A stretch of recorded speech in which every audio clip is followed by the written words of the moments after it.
Bonsoir et bienvenue dans Nice Surf. Le point commun entre nos invités, c'est la passion et l'amour de l'Afrique. Aujourd'hui, nous recevons c'est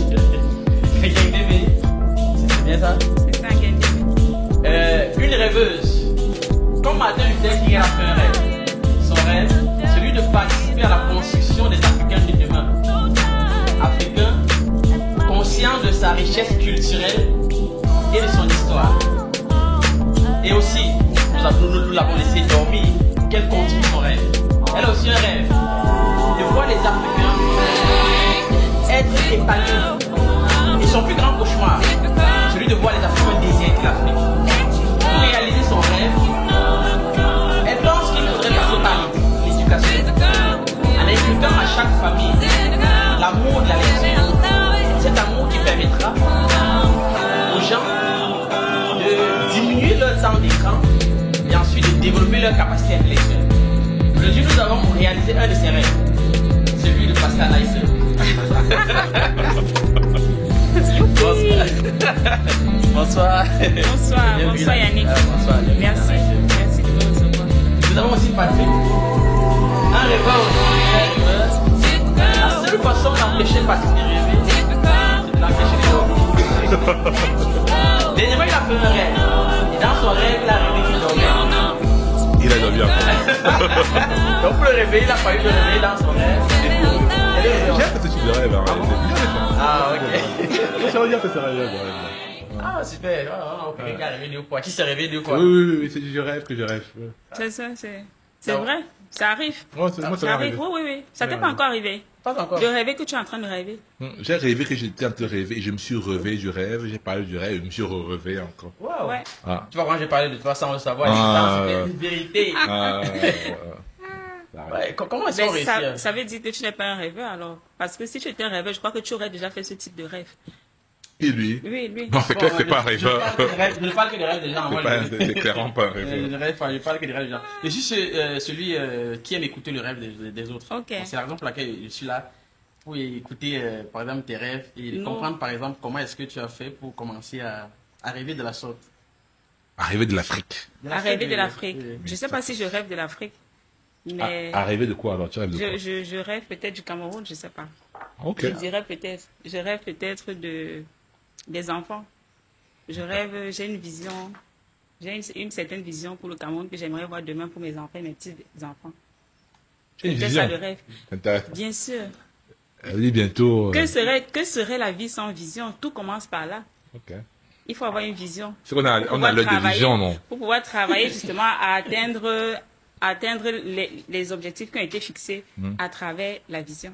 Mais tu sais qu'on est dans l'année des visions. C'est le 2035. Non, 2025 d'abord.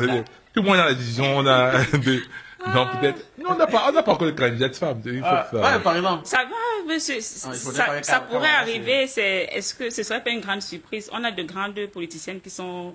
On parle pas on parle de toi. On parle de moi. Oui. Ça pourrait également arriver. Voilà. Tant qu'on n'est pas mort, on ne sait pas ce qui peut nous attendre. Ça, c'est très bien. C'est... Et j'aime qu'elle parle ça, le détail. That's nice. Elle n'est pas ça. Oui, n'est-ce pas? Peut-être comme on aime beaucoup cash. Tu sais pas, c'est comme si c'était tabou de non, viser. pourquoi? Parce que on doit normal. tous penser à s'engager en fait. Parce que si le Cameroun doit évoluer, changer demain, il faudrait que chacun d'entre nous s'engage d'une façon ou d'une autre, chacun à son niveau, par rapport à ce qu'il sait faire, par rapport à ce qu'il peut faire. On ne doit pas attendre. C'est dommage parce que quand tu entends parfois les gens parler, ils te disent, il faut que les choses changent. Ok. Bon, qu'est-ce que tu penses qu'il faut faire? Je pense qu'il faut faire ci, il faut faire ça. Ok. À ton niveau, qu'est-ce que tu penses que tu peux faire? Ah non, je ne veux pas mourir. On met l'enfant grandir. Je veux voir mes enfants grandir. On veut tous voir nos enfants grandir. Mais ça. sauf que justement, ils grandissent dans quel environnement, dans quelles conditions. Qu'est-ce que toi, tu peux faire aujourd'hui à ton niveau pour que les choses changent pour ton enfant, pour ton futur enfant? Personne n'est prêt à le faire. C'est dommage parce qu'aujourd'hui, on est cette génération-là, nous pensons à planter l'arbre dont on verra les fruits. Oui. Personne n'est prêt à planter l'arbre dont il ne verra aucun fruit. Peut-être même les petits-enfants ne le verront pas. Mais avoir cette certitude que l'arbre que je plante aujourd'hui, mes futurs petits, arrière-petits-enfants le verront. Mais personne ne le fait. C'est quoi cet arbre que tu vas planter aujourd'hui? C'est quoi le citronnier? Ça va, dès qu'un ouragan, un petit vent là même, ça quitte, ça tombe. Ça veut dire que tu n'as rien planté de durable, de solide. Et c'est ça à quoi on doit aspirer aujourd'hui. On doit avoir plus d'ambition pour le Cameroun. C'est philosophique. Non, mais c'est pas seulement philosophique. Dans un sens aussi, j'avais suivi un jour, il y a des gens qui... Tout le monde veut le changement, mais personne ne veut changer. C'est ça. Très bien. Oui, c'est ça. Malheureusement. Ouais. Il y a eu je parlais de ça une fois avec un aîné là. Il y a eu, tu vois, en Amérique du Sud, toute la forêt d'Amérique du Sud là, ça s'appelle la forêt, en anglais, ils appellent ça rainforest. Les forêts équatoriales, je pense, les forêts équatoriales, qui produisent tout l'oxygène nécessaire à la Terre. Tu vois, il y a ça en Amérique du Sud, il y a ça aussi en Afrique, notamment, même au Cameroun, la zone de l'Est, etc., tout ça, avec le Congo, tout ça. Oui, et il y a une technologie qu'on a créée récemment, ça s'appelle LIDAR, une espèce comme ça, d'infrarouge qui permet de voir les reliefs au-delà même des arbres. Donc, avec la technologie, on a découvert que, en fait, les forêts d'Amérique du Sud, là, avaient été plantées. Tu vois, parce qu'on pensait que ça poussait juste comme ça. Mais non, ces anciennes personnes, les anciennes civilisations, ils avaient planté ces arbres-là. Des arbres étaient plantés. Et que quand tu regardes la structure du sol, ce sont eux qui enrichissaient le sol. Et ça va dans le sens de ce qu'elle dit, en fait. Parce qu'ils avaient une vision. Ouais. Pour ceux qui allaient arriver après. Ouais. Malheureusement, ce n'est plus le cas. On pense à notre confort personnel à l'instant T. Mais on veut quand même que les choses changent. Le Cameroun est difficile. Vraiment, il n'y a pas l'eau. Il n'y a pas l'électricité. Il n'y a pas l'eau, c'est vrai. Mais est-ce que c'est une raison pour abandonner, pour partir? Parce que là où vous partez, n'est-ce pas, il y a des personnes qui ont travaillé pour que ce soit comme c'est là aujourd'hui. Qui sont ces personnes? Vous croyez que qui va travailler chez vous? Très bien. Le Libanais, il vient prendre sa part et partir. Parce qu'il sait que ce n'est pas chez lui. Tout ce qu'il vient faire, c'est prendre et partir. Mais il n'est pas là pour construire, je suis désolée. Il est là pour prendre. Et donc, toi, justement, tu abandonnes, tu pars. Je pars, oui, tu pars. Et tu veux quand même que ça change. Ça va changer par qui et à travers. C'est ça. Et c'est triste, en fait, à la fin, parce que quand tu fais un retour, lui et moi, d'ailleurs, on a déjà eu des conversations un peu dans le sens. Je me rappelle quand je lui parle du livre la première fois et qu'il me dit le Cameroun, on y croit encore, tu y crois encore? Je lui dis mais oui, j'y crois et j'y croirai jusqu'à mon dernier souffle. Toi non. Non, D'arranger ta veste. J'y croirai jusqu'à mon dernier souffle. Je pense qu'on doit tous y croire parce que la question même en fait déjà en elle-même est un problème en fait. Qui suis-je pour ne pas y croire? Je veux dire, nos pères fondateurs ont fait un travail impressionnant. Ils se sont sacrifiés, ils ont donné de leur vie, ils ont donné de leur intelligence, de leur sagesse pour qu'on ait ce qu'on a aujourd'hui. Qui suis-je pour dire que je ne veux pas y croire? Qui suis-je pour dire que je ne vais pas m'investir? Parce qu'il n'y a pas l'eau et l'électricité, je pars. Je suis désolée. Ils ont connu pire. Ils sont restés et ils ont combattu. Parce qu'ils avaient cette vision pour le Camerounais de demain. Parce qu'ils avaient cette vision pour le Camerounais qui ne verrait même pas du tout. Ils ont travaillé. Et nous, qu'est-ce qu'on fait? On part. C'est vraiment très, très inspirant parce que, il parle des combats des gens qui ont... des pères fondateurs. Ils ont vraiment combattu, justement. Ouais. Et tu vois, aujourd'hui, un petit meurtre, on dit qu'il a combattu le bon combat. Et pourtant, on connaît, quelqu'un peut mourir à la Méditerranée, on prend quand même la peine d'écrire il a combattu le bon combat. Et pourtant, il est en train de fuir pour aller de l'autre côté. Oui, bien sûr. Quel Eldorado même? C'est ça, c'est pour ça que je me suis aussi engagée dans l'éducation en fait, parce que je pense qu'aujourd'hui, au-delà de l'engagement politique, je crois qu'il y a un réel problème, il y a un réel besoin de sensibilisation et d'éducation. Aujourd'hui, je pense que notre génération, que je considère comme étant une génération hybride, parce qu'il y a eu la génération des lions, ceux qui ont combattu, il y a eu les agneaux qui sont arrivés, qui voulaient être de bons petits fonctionnaires. Oui. C'était ça. Nous, aujourd'hui, notre génération est un peu entre les deux. On veut s'épanouir, on veut sortir du joug colonial. Oui. Donc, on est un peu... Voilà quoi. J'aime bien ça, les lions et les agneaux. C'est très bien, j'aime bien écouter ça. Je suis lion aussi. Toi, tu es clairement pas lion. Et donc, du coup, justement, je crois que le travail qu'on doit faire aujourd'hui, c'est à construire de nouveaux lions, en fait. C'est le travail pour lequel on doit tous s'engager. Je veux dire, ne pas penser, c'est clair, tout le monde veut bien vivre, franchement. Qui ne veut pas boire du bon vin blanc, là? Qui ne veut pas boire du bon matango, manger du bon taro, bien vivre, hein?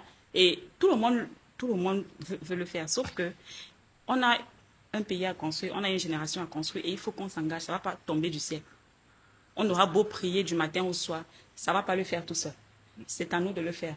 Et donc, justement, je pense aujourd'hui qu'il y a un réel travail d'éducation qu'il faut faire. Il faut aller à la base. Il faut mettre les bonnes fondations, solides, très solides. Parce que je pense que si les fondations sont solides, vous n'aurez plus ces jeunes qui voudraient partir parce qu'ils verront toutes les opportunités qu'il y a ici et qu'ils verront, en fait, qu'ils comprendront que ici, c'est chez eux. Il n'y a personne qui doit les déloger de là. Gars, tu construis ta maison, je ne sais pas qui sort de nulle part, il vient, il commence à t'absorber, je ne sais pas, ton énergie ou je ne sais pas trop quoi. Et tu dis, ah, j'en peux plus, je pars. Tu laisses ta maison, tu pars. Tu peux encore reconstruire l'autre.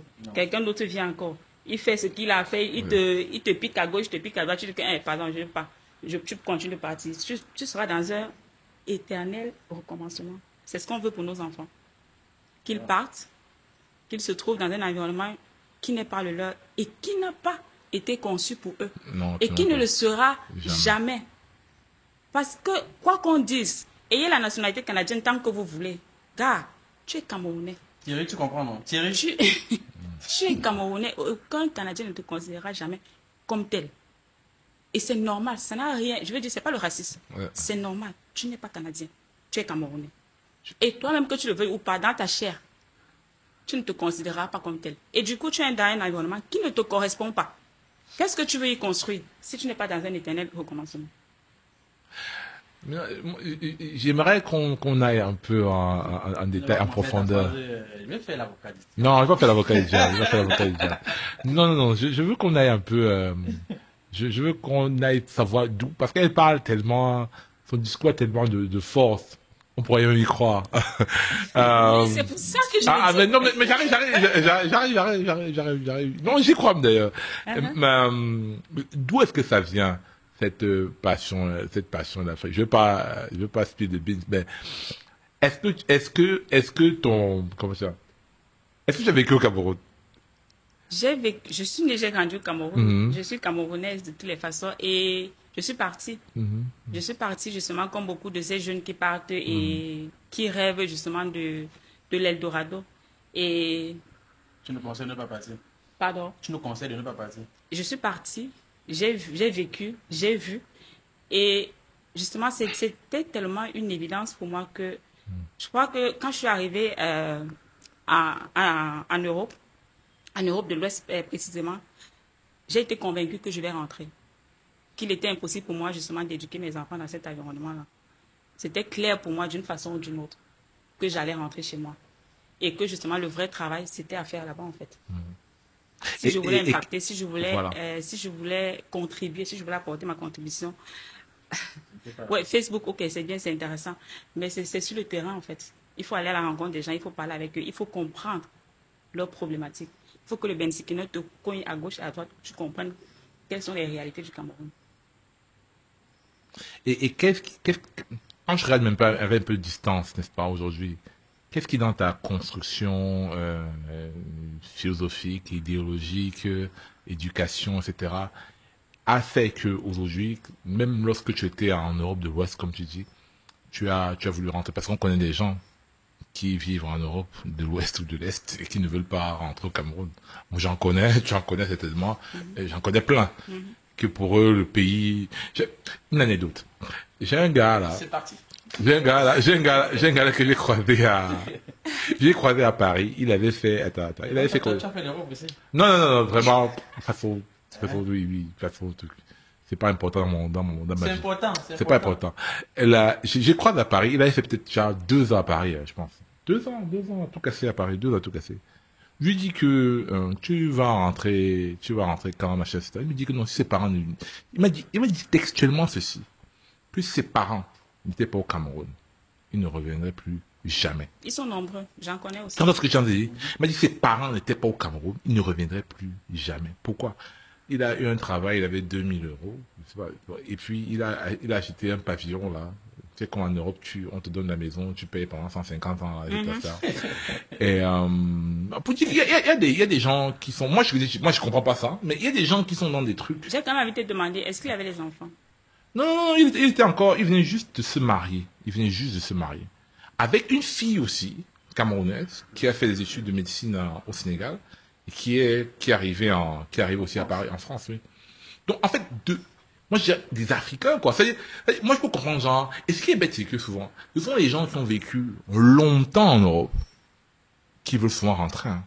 Tu vois, des gars qui sont arrivés là-bas à 25, tu croirais que normalement, un gars qui arrive à 25 ans, 26 ans, normalement, il passe. Mais c'est lui, là, qui veut rester jusqu'à Pépette, là-bas. Non, on peut dire que... Pourquoi maintenant, les vieux veulent rentrer et pas les jeunes?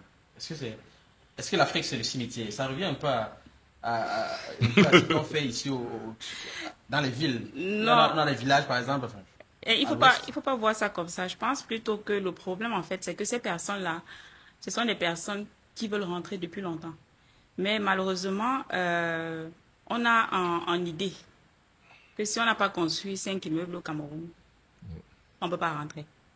Malheureusement, c'est dans la conscience collective qu'il faut que j'ai des bases très, très solides pour pouvoir rentrer. Il faut que j'ai investi, il faut que. Et du coup, justement, ça traîne. Le temps qu'ils construisent ces immeubles-là, l'âge aussi ne l'attend pas. Et il se retrouve, un peu tard, en train de se dire qu'il va rentrer, sauf que... Il ne reste plus trop de temps.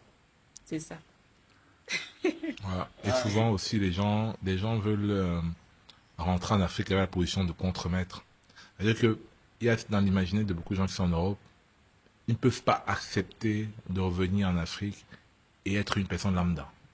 Voilà. C'est ce qu'ils appelleraient une personne lambda. C'est ça. Tu vois, ils veulent arriver en Afrique et être différents des gens qui sont... Tu vois ce que je veux dire? C'est ça. C'est un complexe que les Européens ont. Hein. C'est-à-dire que les Européens qui sont ici, bon, pas tous, hein, mais beaucoup, veulent avoir une vie qui est différente des locaux. Ouais. Tu vois ce que je veux dire? Un peu comme à l'époque, non? C'est-à-dire que les colons, tu vois. Donc, il y a beaucoup de gars qui sont là-bas, qui veulent arriver. Je connais des gens, Non, c'est ça, en fait. Ils s'imaginent pas rentrer là.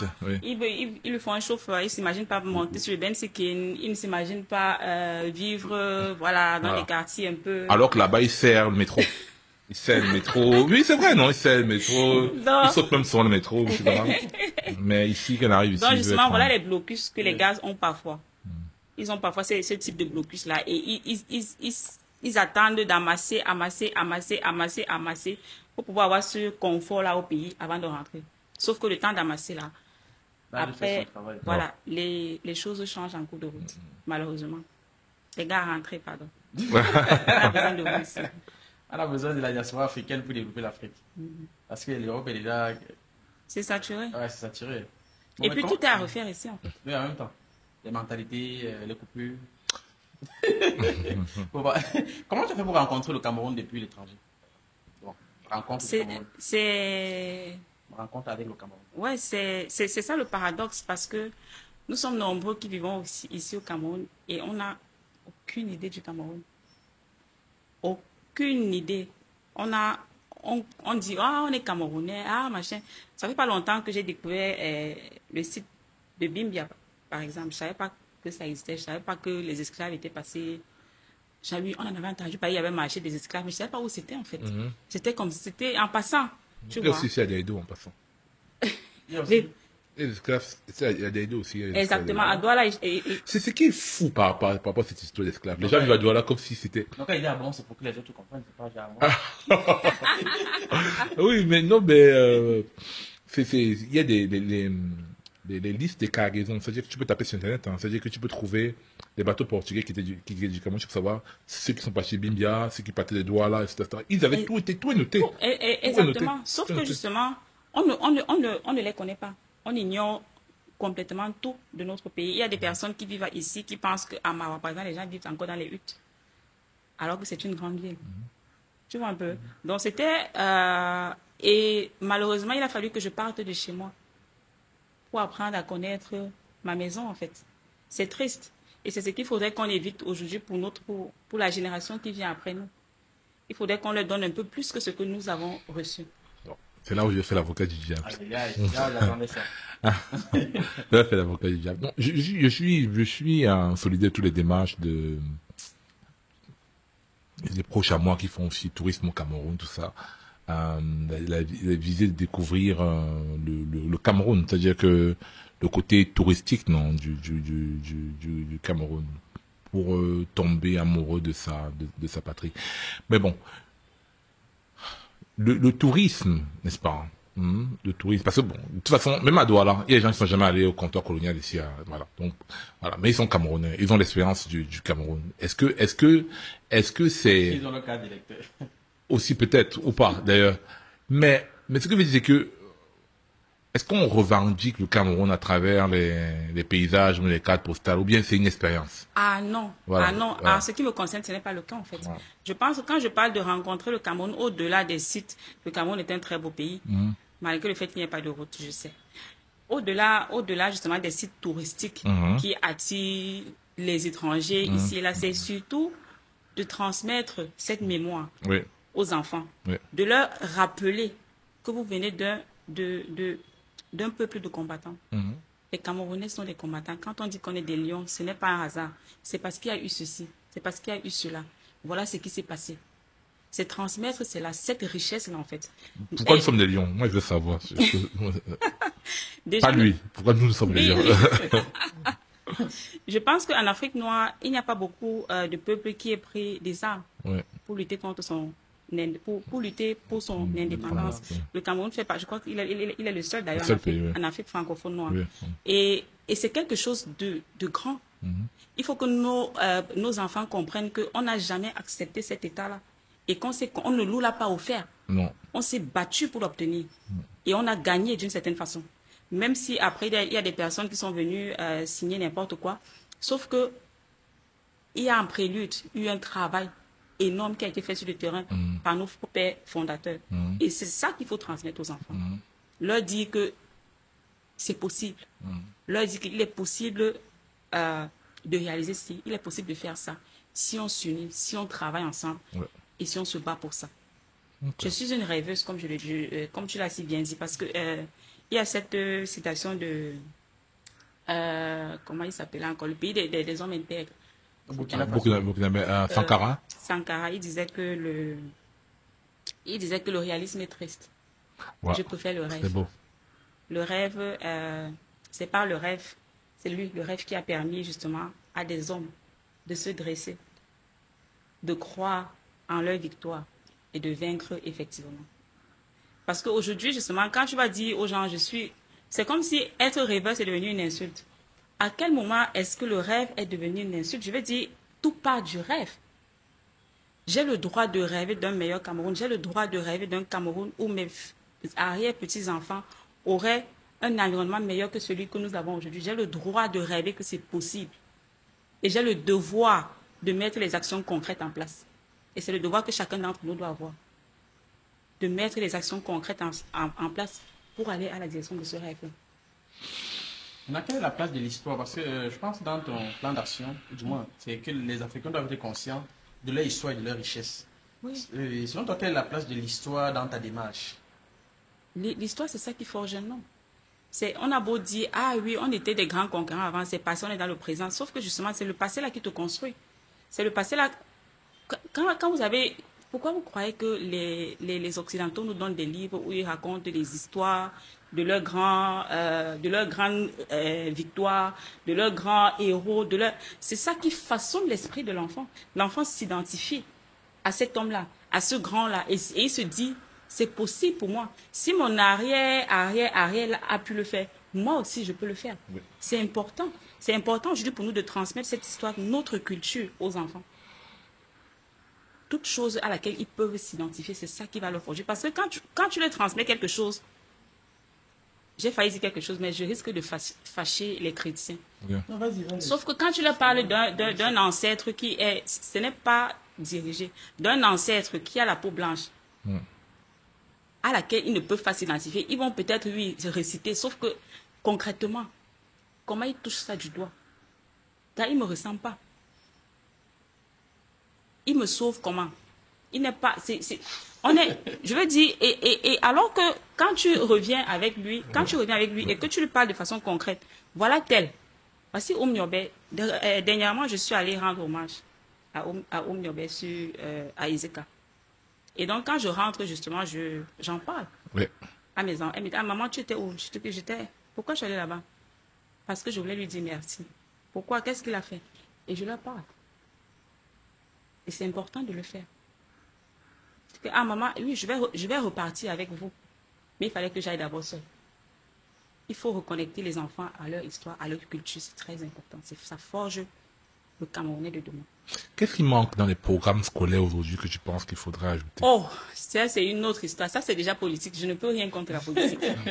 Les programmes scolaires, c'est politique. C'est la chasse gardée de certaines personnes. Et on comprend que c'est voulu en fait par les personnes qui nous tiennent encore en quelque sorte. Ces programmes-là, c'est voulu et il va falloir du temps pour amener un changement à ce niveau-là. Mais nous, à notre niveau justement, avec que des programmes qu'on va faire en dehors du système éducatif normal, conventionnel, étatique.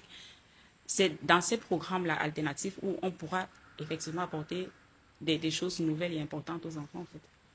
Bref, c'est ce que je pense. Et c'est ce que j'essaie de faire au quotidien. Qu'est-ce que tu entends par choses nouvelles et importantes? Quand je dis nouvelles par rapport à ce qu'on ne leur apprend pas à l'école. Il y en a importantes. Importantes, comme je l'ai dit, par rapport à leur identité, par rapport à leur culture. Concrètement, c'est quoi? Par exemple, j'ai un club de lecture. Okay. Le club de lecture pour enfants, il est afro-centré. Ça veut dire que tout ce qu'on lit, tout ce que je mets à la disposition des enfants comme livres, sont écrits soit par les Noirs et ont automatiquement des personnages africains noirs. Concrètement, par exemple. Moi, j'aime ça. Est-ce qu'à travers les films aussi, on pourrait éduquer les enfants? Bien sûr, il y a des artistes qui font des travaux vraiment exceptionnels dans ce sens-là. Il y a plein de films d'animation pour enfants qui racontent l'histoire des peuples noirs d'Afrique. Par rapport au thème afrocentré, parce que j'ai l'impression, je sais que pour certaines personnes c'est un gros mot. Pourquoi est-ce que ce n'est pas un gros mot? C'est-à-dire que aujourd'hui, où les gens se veulent, entre guillemets, universalistes, même comme universalisme, voilà, ça profite à ceux qui ont le plus de choses dans l'universalisme. C'est ça. Pourquoi la démarche afrocentrée, pour toi, est pertinente en 2024? Dans un monde ouvert, on dit quoi, le monde village, dans ce cas? On dit quoi? Village planétaire, etc. Pourquoi est-ce que la démarche... Quand j'ai une jeune fille de 15 ans qui vient me dire qu'elle se trouve laide parce qu'elle a la peau noire en 2024, c'est un problème. C'est un problème. Ça veut dire qu'elle n'a pas assez de représentation positive de la peau noire. Et c'est essentiel pour moi justement de mettre dès le plus jeune âge, c'est pour ça que le club de lecture c'est à partir de 3 ans, ce type de littérature à la disposition des enfants pour construire leur estime d'eux-mêmes. Il est important qu'ils comprennent que leur peau noire, c'est une richesse, c'est une bénédiction. Il est important qu'ils comprennent qu'ils n'ont pas besoin de défriser les cheveux, par exemple, de lisser leurs cheveux parce que ça fait partie de leur identité. Il est important qu'ils s'acceptent tels qu'ils sont. Et parce que beaucoup d'adultes, beaucoup de problèmes qu'on a aujourd'hui dans notre société, des femmes qui se décapent, qui vont même jusqu'à décaper les enfants, c'est terrible. C'est ce mal-là, en fait. Ce sont des personnes qui ont un profond mal-être. Et ce mal-être vient justement du fait que jeunes, ils n'ont pas eu de représentation positive d'eux-mêmes. On a... c'est tellement énorme, mais le sujet il est tellement vaste. Je sais, il y a des choses qu'on fait ou qu'on dit au quotidien, on ne se rend même pas compte de l'impact psychologique que cela a sur les enfants. On va dire là le cœur noir, le noir est mauvais, le noir, tout ce qui est péjoratif se réfère au noir. Et quand tu as justement cette jeune fille qui a la peau noire, donc elle s'imagine qu'elle est le diable, elle est ceci, elle est cela, elle ne veut plus de ça. Et on ne peut pas lui en vouloir. Donc nous-mêmes, même l'éducation, c'est aussi avec les parents. Mais c'est un peu plus compliqué. C'est un peu plus compliqué, mais même les parents, il faut que justement, aujourd'hui, avec mes enfants, par exemple, il y a l'expression « Hey, magie noire ». Aujourd'hui, justement, avec nous, on dit « Ah, magie rouge ». En fait, pour ne pas avoir justement à chaque fois mettre noir dans une phrase qui est négative.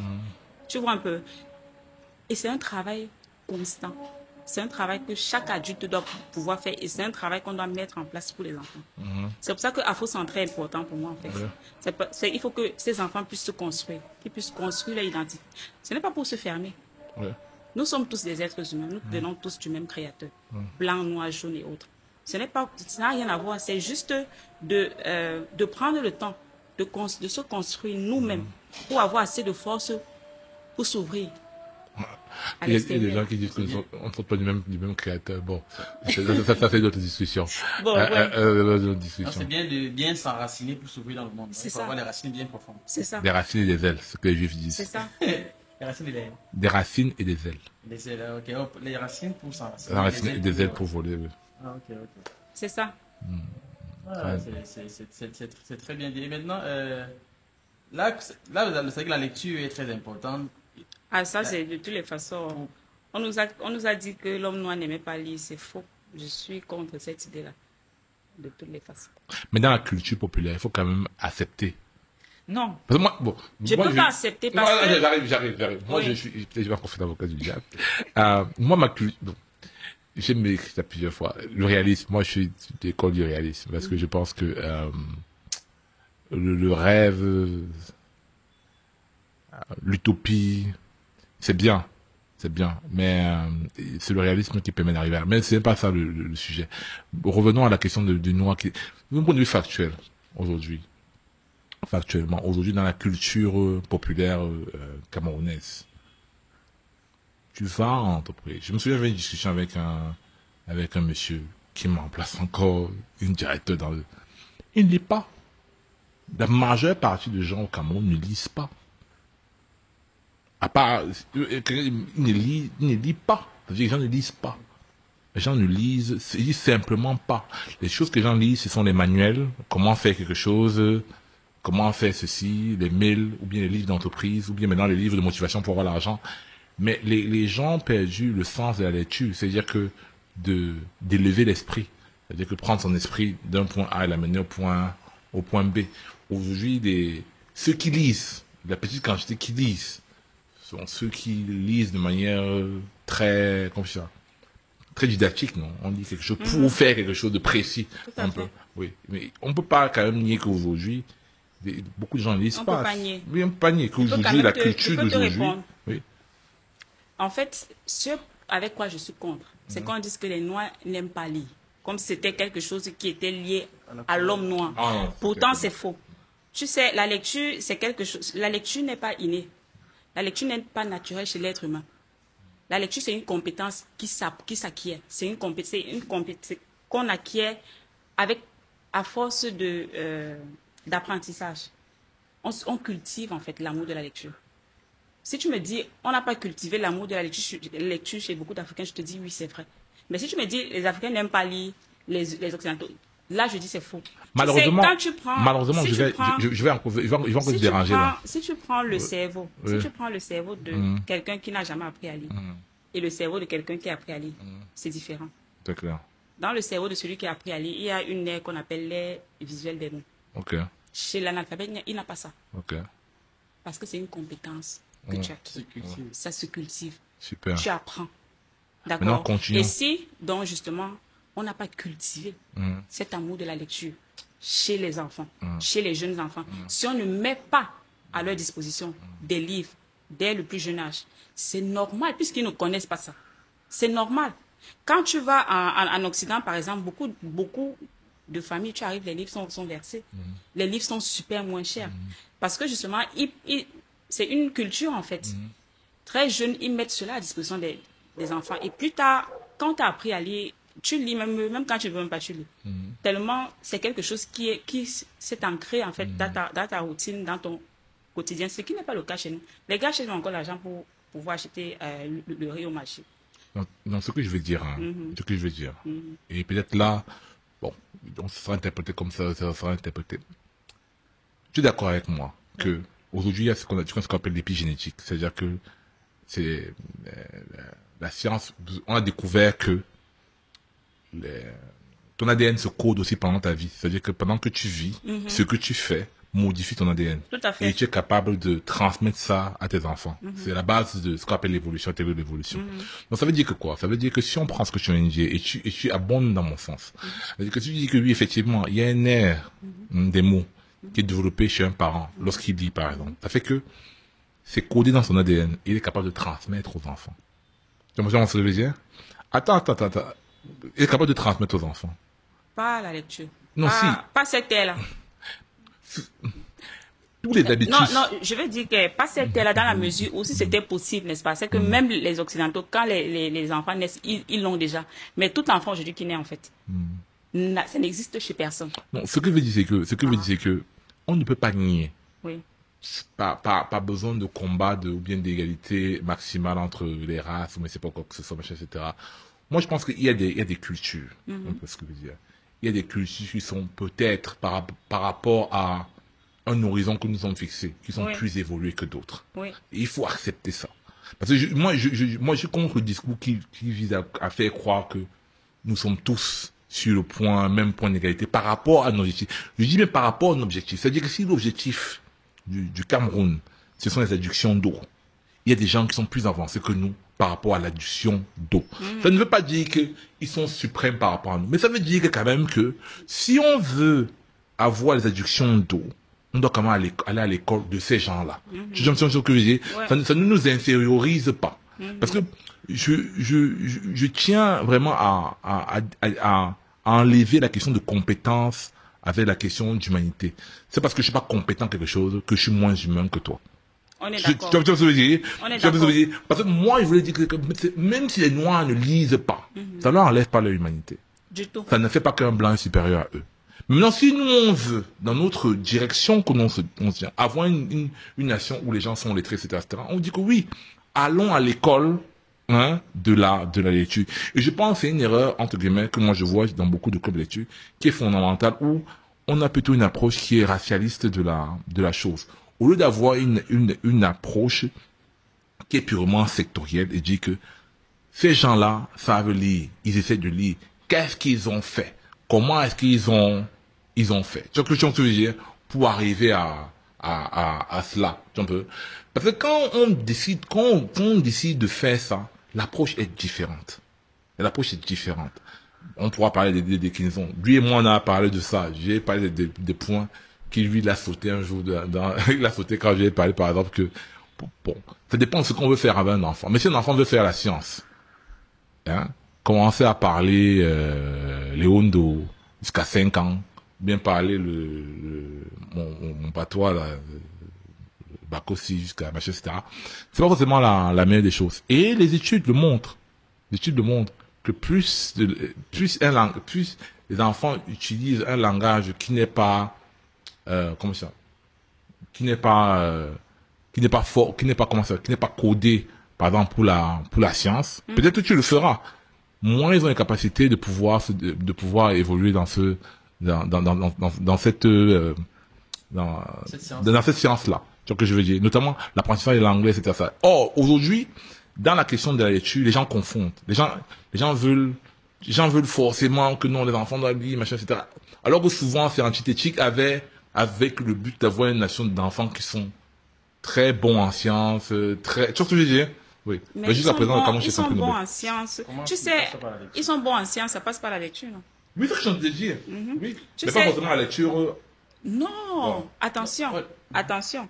Tu sais, dans le fond, toi et moi, nous sommes d'accord. Ce que je refuse, et je refusais toujours, quel que soit ce que tu as me dit, quelles que soient les études que tu me sortiras, c'est qu'on me dise que les Africains n'aiment pas lire. Non, mais je suis d'accord par ça.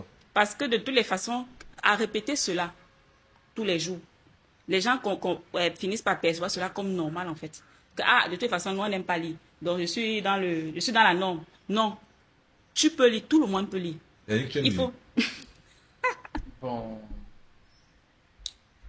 Yannick réfléchit. Non, si c'est lire les livres, par exemple, sur la culture, sur les traditions. Oui, africaine, j'aime bien. Parce que j'ai les livres sur le Lacan, enfin, les livres comme ça qui parlent vraiment de l'Afrique, de la culture, de la racine et tout. J'aime bien ça. Mais bon, lire peut-être les romans et autres, là, bon, c'est un peu difficile.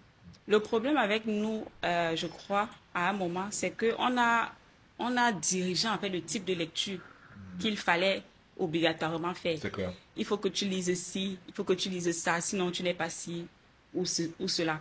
C'est ça un problème en fait. Moi, je dis souvent aux parents, quand les parents me disent « Ah, j'achète quoi ?» Je dis non. Amène l'enfant à la librairie ou à la bibliothèque. Laisse-le choisir. Laisse-le aller vers ce qui l'intéresse. Même si tu penses, moi par exemple, quand ma fille commençait à lire, je n'aimais pas du tout les livres qu'elle choisissait. Et c'est son père qui me retenait tout le temps. Que non, tu veux qu'elle lise, non? Laisse-la lire, c'est ce qui l'intéresse. Non, laisse qu'elle lise. J'ai fini par lâcher prise. Et donc, finalement, même à un moment, tu réussis à glisser un peu ce que tu veux. Quand il a fini de lire ce qui l'intéressait, il finit par lire un peu ce que tu veux qu'il lise, tu vois. Mais il est important justement que les parents laissent les enfants aller seuls vers leur intérêt. Et maintenant, quand tu auras cultivé cet amour-là, il va se retrouver un jour, il n'a aucun livre. Le livre que tu as laissé bien posé en évidence, là, il va finir par prendre ça sans que tu ne te rendes compte. Et le lire. Tu vois un peu. Donc, lire, ce n'est pas forcément dire il faut lire le livre de Cheikh Anta Diop ou je ne sais pas le livre. Non. Ce n'est pas la démarche que j'ai avec les enfants du tout. Est-ce que dans ce sens, ça ne détruirait pas ce que tu construis? Parce que tout à l'heure, tu as dit que tu es allé aider, par exemple, chez Ouniobet, et maintenant, tu as expliqué aux enfants pourquoi tu étais là-bas. Maintenant, si tu prends un livre dans lequel, je ne sais pas, le noir est, entre guillemets, celui qui est mal vu, celui qui est mal représenté, est-ce que dans la tête des enfants, tout à l'heure, tu parlais de la fille qui, à 15 ans, pense qu'elle est laide parce qu'elle est noire, et si elle tombe sur les livres où on parle de la peau blanche, où on valorise le blanc et tout, et si elle passe le temps à lire ça, est-ce que ça ne détruit pas ce que toi tu construis? Ça y est, Yannick, tu ne m'as pas bien suivi parce que justement, j'ai dit que je mets à leur disposition des livres afrocentrés. Et parfois, justement, quand tu as réussi à construire, j'ai acheté un livre une fois à ma fille qui parlait de l'Afrique avec des Occidentaux et tout. Et quand elle a fini de lire, je lui dis, c'était comment le livre, c'est intéressant. J'étais un peu hésitante parce que c'était un auteur pas africain. Je me suis dit, ok, je vais quand même voir ce qu'il en est. Et j'étais très contente parce que quand elle a fini de lire, elle me dit, bof, c'est bien, sauf que voilà, il a eu une représentation péjorative des Africains. Il la présente sous l'angle occidental et voilà quoi, comme ils aiment bien le voir. Ça, c'est l'enfant de 11-12 ans qui me fait cette... Donc, en fait, c'est que tu as réussi à mettre en place, tout à l'heure quand je parlais de fondation, c'est important, qu'à un moment, l'enfant est capable de faire lui-même l'autocritique de ce qu'il lit. Il est capable de sortir l'essence de ce qu'il lit, de prendre ce qui est bon et de rejeter ce qui ne l'est pas par rapport aux bases qui ont été mises. Et ok, maintenant, est-ce qu'il y a un âge? Par exemple, il y a un âge pour lire les livres afrocentrés et maintenant, à un moment donné, il faudrait s'ouvrir dans le monde parce que naturellement, on ne va pas passer le temps aussi à lire les livres afrocentrés. Il faudrait quand même aussi qu'on sache qu'on découvre les autres auteurs. Je dis souvent aux parents que le premier médecin de l'enfant, c'est le parent. Je pense que chaque parent qui connaît son enfant, il sait quand il est prêt. Parce que c'est pour ça, en fait, en général, j'essaie toujours de connaître le contenu d'un livre avant de donner à un enfant. Et elle, justement, je peux m'autoriser à ne pas lire le contenu parce que je sais qu'elle est assez éveillée, tu vois un peu, qu'elle est déjà prête pour faire la part des choses. Puisque de toutes les façons, une fois qu'elle a lu, j'essaie toujours d'avoir un résumé de ce qu'elle a lu et de ce qu'elle a compris ou pas compris. Donc du coup, justement, c'est aux parents, c'est à chaque parent de déterminer, ok, là, il est prêt. Il est assez prêt maintenant, il peut aller, il peut s'ouvrir. Tu vois. Là, ça me rappelle vraiment un de mes oncles. Avant de mettre un film, parce qu'à l'époque du magnétoscope, il voyait d'abord le film avant. C'est très important. C'est un oncle qui était très évolué. Une fois, il a oublié, il a acheté un film comme ça de Jean-Claude Van Damme. Tout le monde connaît comment Jean-Claude Van Damme est. Quel que soit le film, il doit faire quelque chose. Ah oui, j'ai pas compris ça comme ça. Oh là là, il met le non, l'oncle s'est fait avoir là. Justement, parce qu'il avait, on était tellement concentrés. Et tu sais que quand l'homme panique, il ne réagit plus non. Mais il a mis le film et à un moment donné, bon, il voit Van Damme se déshabiller. Il dit non, j'espère que je sais pas ce que je pense. Il voit Van Damme, il prend la télécommande, il veut, c'était trop tard. Maintenant, la télécommande et puis les thèmes forts. Il commence à ça même pas. Ouais. Le gars, il a tiré le câble. On arrête ça rapidement. Ça revient un peu ce que tu dis comme quoi. Ouais, c'est important. Mais ça, c'est l'éducation. Parce que c'est resté dans ta tête. C'est clair, c'est l'éducation. C'est resté dans ta tête. C'est resté quand même que c'est quelque chose de pas oui, c'est clair. De négatif. Et c'est important. C'est ce que malheureusement beaucoup de parents aujourd'hui, l'un de mes combats également, c'est celui contre les écrans. Beaucoup de mamans, quand elles regardent leur novelas, elles ne pensent pas au fait qu'il y a l'enfant à côté. Elles sont tellement concentrées, elles ne font pas exprès. Les mamans, je sais que vous ne faites pas exprès. Elles ne pensent pas. En fait, elle est tellement concentrée dans l'histoire. Ma femme fait exprès. Moi, je vais te donner un thème qui est très fort. Hein. Pour moi, les nouvelles là, c'est la pornographie pour les bonnes femmes de la maison. Pourquoi? Oui. J'étais pas là. J'étais pas là du tout. Oui, carrément. C'est le même stimulus que les hommes ont en regardant l'autre. Tu vois ce que je veux dire? C'est-à-dire que la romance parfaite, tu vois ce que je veux dire? Des choses qui n'ont pas de... Tu vois? Non, je te dis que et ça, pour moi en tout cas, ça a les mêmes effets. C'est-à-dire que les gens ne sont pas satisfaits, parce qu'on dit qu'à pornographie, ça crée que les hommes ne sont pas satisfaits maintenant de leur partenaire. Ça crée des illusions par rapport à ta performance, performance de ton partenaire. Et c'est la même chose que les novellas créent chez les femmes. C'est-à-dire que son mari n'est pas assez bien, il n'est pas assez romantique, il n'est pas... Tu vois, parce que on te crée un monde imaginaire. Je dis que c'est la pornographie pour bonnes femmes. Je dis que voilà, pour des... Ouais, je comprends le paramètre. C'est pas, bon, vu sous cet angle-là, ouais, peut-être. Je n'ai pas vraiment, je sais pas. Parce que ça met des images dans les femmes. La tête, oh non, le gars est riche, oh, le gars est, entre guillemets, quote unquote beau, parce qu'on le présente, on le bâtit. Souvent, les gars qui ont 1m70, hein, ou bien 1m65. Il y a des gens qui marchent avec le mètre, non? Parce qu'il faut absolument que tu aies la taille de celui qu'elle a vu, il faut que tu aies les yeux. Parce que on crée un chemin, une narration dans la rencontre d'un homme et une femme, tu vois, et c'est là, et tu dis que c'est la même chose au point de vue de la performance. Les femmes sont forcément attirées, tu vois, pas la même chose. Mais je dis que c'est pour les bonnes femmes qui sont à la maison, qui n'ont rien à faire. Je dis que c'est de la pornographie pour elles. Ça détruit aussi les hommes, hein. Bien sûr. Oui, j'ai un ami qui a demandé sa femme en mariage, il s'est mis à genoux, il a ouvert la barre. Sauf que quand il ouvrait, la barre était du mauvais côté. Donc il a ouvert, ça cachait plutôt comme ça. Oui. Il était tellement concentré, elle a regardé comme ça. Elle voyait rien en fait. On dit tourne la barre, tourne la boîte. La boîte était du mauvais côté. La fille ne voyait pas là. Et au final, et puis encore, elle a refusé. Elle a refusé. C'est ce mauvais genou qu'il a mis au sol. Donc il fallait mettre apparemment, il y a un genou qu'il faut mettre. C'est pas il y a un genou, c'est quel genou? Apparemment, c'est le genou gauche. Qu'il faut mettre. Ok. C'est pour ça qu'elle a refusé, ou c'était pour une autre raison? Non, c'était une autre raison. Mais elle a refusé. Je la félicite, hein. C'est une femme courageuse parce que en fait, je déteste ce genre de demande. C'est comme si tu voulais piéger la fille, en fait. C'est qu'elle ne va pas te ridiculiser en public. Donc, il faut qu'elle dise oui. Ça, c'est une pression morale pas possible pour la femme. Gars. Oui, non, elle est courageuse. Elle est courageuse. Il avait organisé l'anniversaire surprise de la fille dans un restaurant et tout. Et tu l'as invité quelques personnes aux sources, la mère de la fille et tous ses amis et tout. Donc, c'était une bonne enceinte pour que elle accepte. Il y avait même le musicien. Tu vois, le bon musicien, il a pris son cachet. Il attendait juste qu'elle accepte pour chanter. Du coup, quand le gars voulait chanter, il a dit ferme ta bouche. C'était une ambiance quand même. En même temps, c'était quand même. Non, c'est une fille courageuse. Non, elle est à féliciter, franchement. Si elle nous regarde ce soir, félicitations à toi. Oui, ça demande du courage. Ça demande beaucoup de courage. Tu n'as pas idée à quel point. C'est une pression énorme.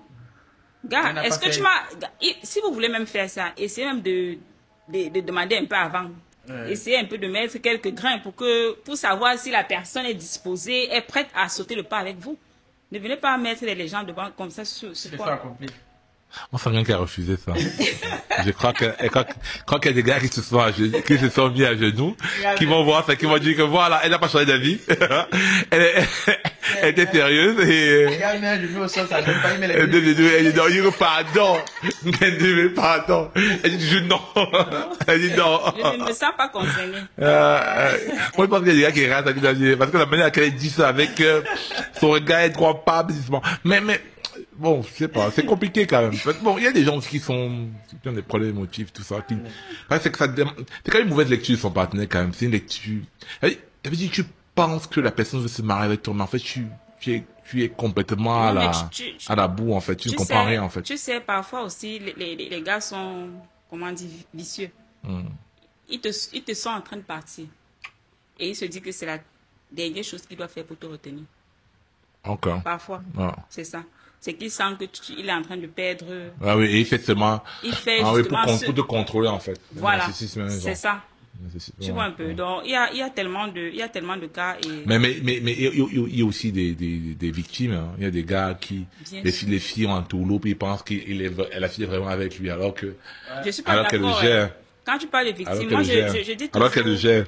Je dis toujours aux femmes et aux hommes même d'ailleurs que, non, rien à voir. Non, je dis toujours. Les femmes ont le pouvoir déjà en passant. Je dis toujours, surtout aux femmes.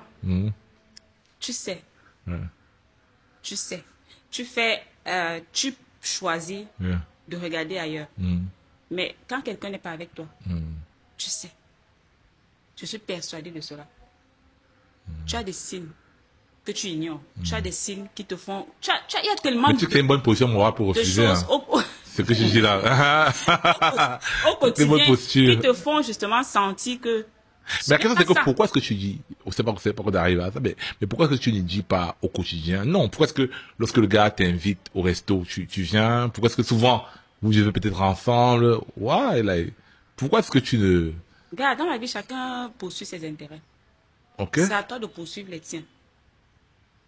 Sérieux. Dans la vie, chacun poursuit. Il faut être réaliste. On est des rêveurs, mais à un certain moment, il faut qu'on... Ah non, on se retrouve. Donc, il faut, chacun dans la vie poursuit ses intérêts. Ouais. La fille, elle est là, elle a son intérêt. Le gars, il est là, il a son intérêt. Donc, chacun doit défendre sa position. Et si tu sens que justement ton intérêt est menacé, tu te retires. Ok. N'essaie pas de te voiler la face, n'essaie pas de te dire que non. Peut-être que si je fais ci, peut-être qu'après tel temps, peut-être que... Non, il n'y a pas de peut-être. C'est ça ou c'est pas ça. Vraiment. Tu ne viens pas dans une relation en disant que tu vas changer quelqu'un. Tu es qui? Non. Mais tu veux changer le Cameroun tout le temps. Mais tu ne parles pas changer les gens. C'est pour ça que je travaille avec les enfants. Parce que justement, je veux participer à construire en fait. Oui.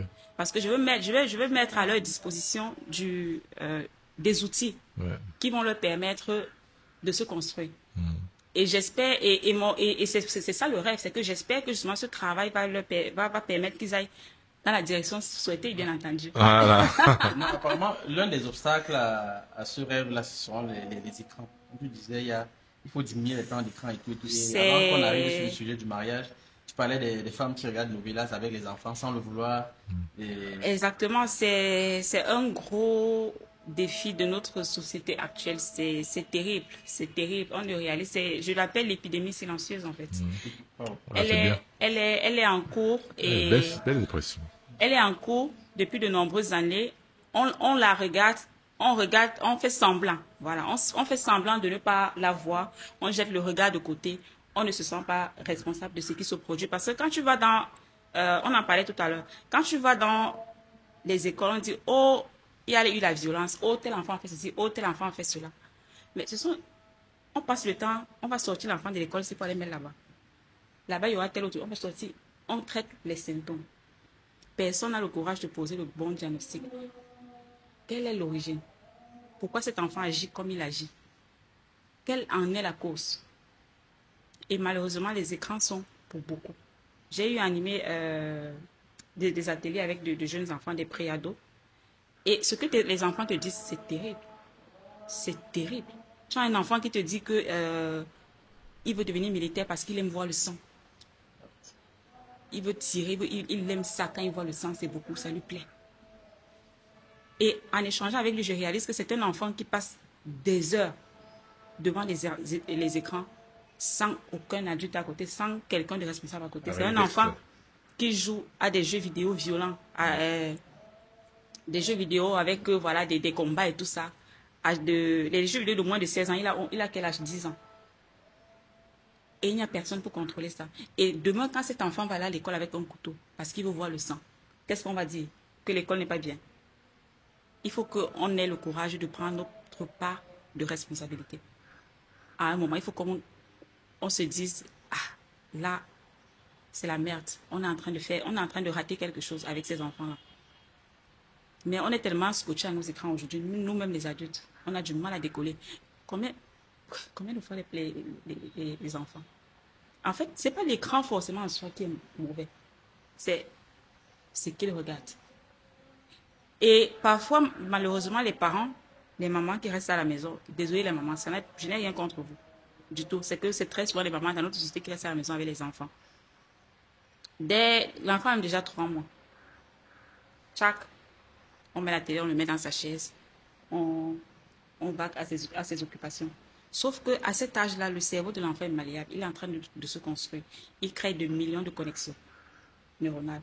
Et plus l'enfant va avoir certaines situations dans son environnement, plus les connexions vont se faire fortes. Donc, ça veut dire que s'il est en présence d'images de violence régulièrement, ça veut dire qu'il perçoit la violence comme quelque chose de normal.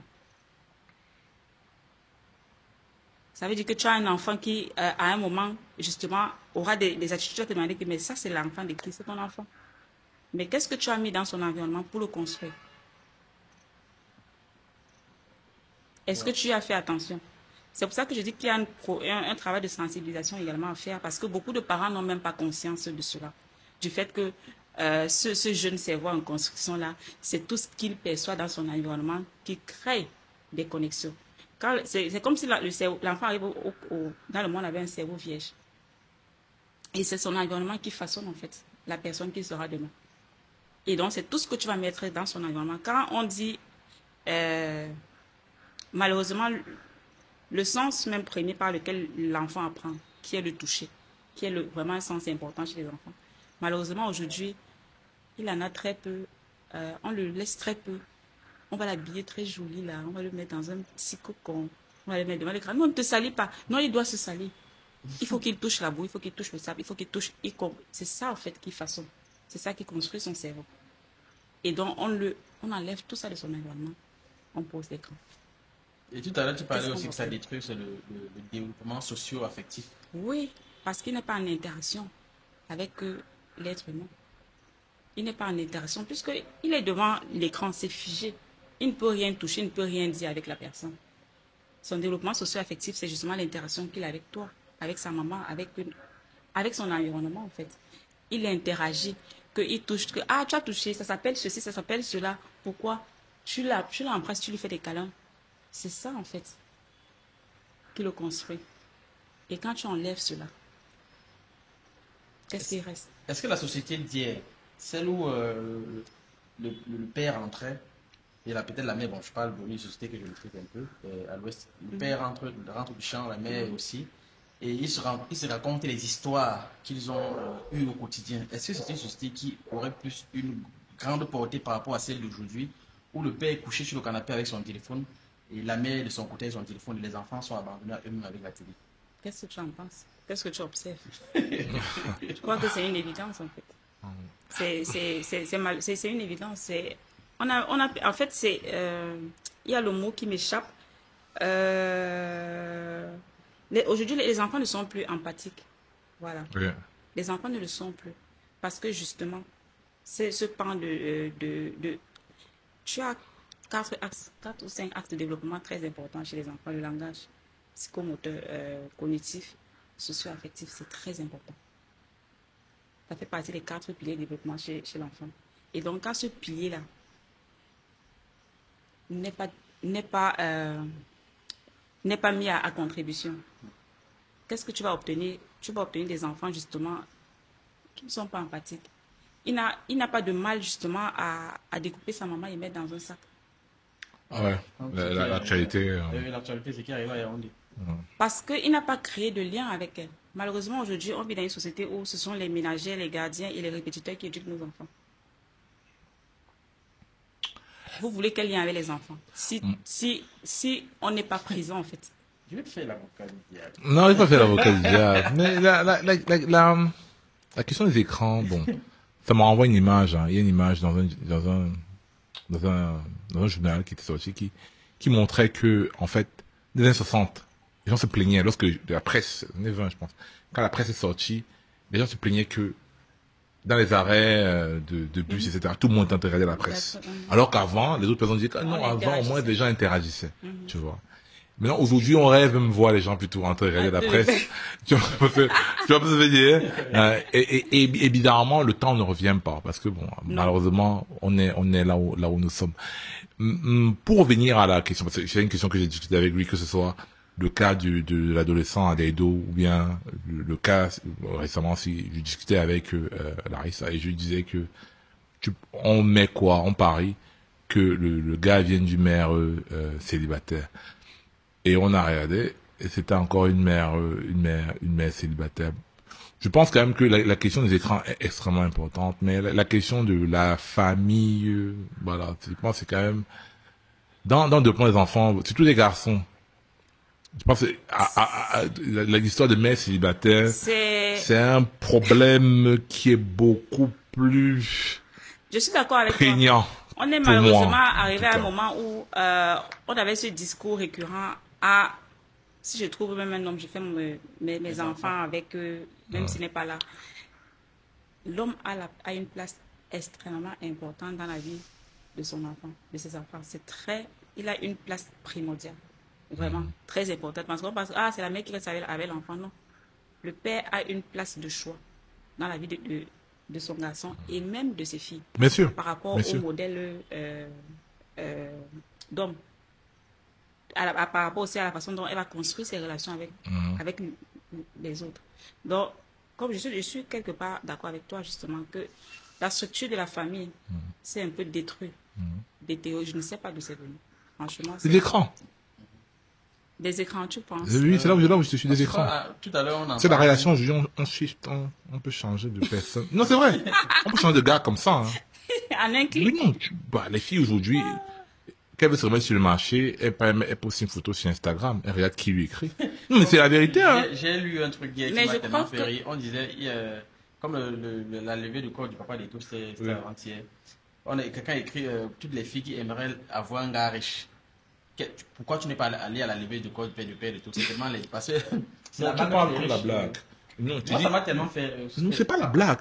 Quand je cause à l'époque, une dame qui est aujourd'hui, bref, une dame, elle me racontait cette histoire-là, que avec certains de ses amis à Aqua, lorsqu'il y avait, c'était de Chupomoching, je pense. Elles s'habillent, elles vont au deuil. Ce n'est pas un truc, non, elles le font. Et récemment, j'ai quelqu'un qui m'a appelé, elle voulait aller au deuil d'un quelqu'un de très connu, voilà, elle voulait aller au deuil, elle m'a dit, est-ce que je connais pas quelqu'un qui peut, parce que là-bas, les gens savaient ça, ils ont mis des billets à l'entrée. Le deuil avec le billet? Oui, d'ailleurs, c'est un deuil où il y a des billets, justement à cause de ça, oui. Il faut le travail pour avoir la qualité là. De toute façon, tu ne seras pas là. Voilà, donc. Mais je crois qu'au-delà des écrans, je crois que la question est beaucoup plus profonde. Je crois que c'est aussi une question des valeurs, en fait, qu'on inculque aujourd'hui. Au-delà des écrans. D'accord. C'est les valeurs que nos parents nous ont inculquées et les valeurs que nous avons aussi,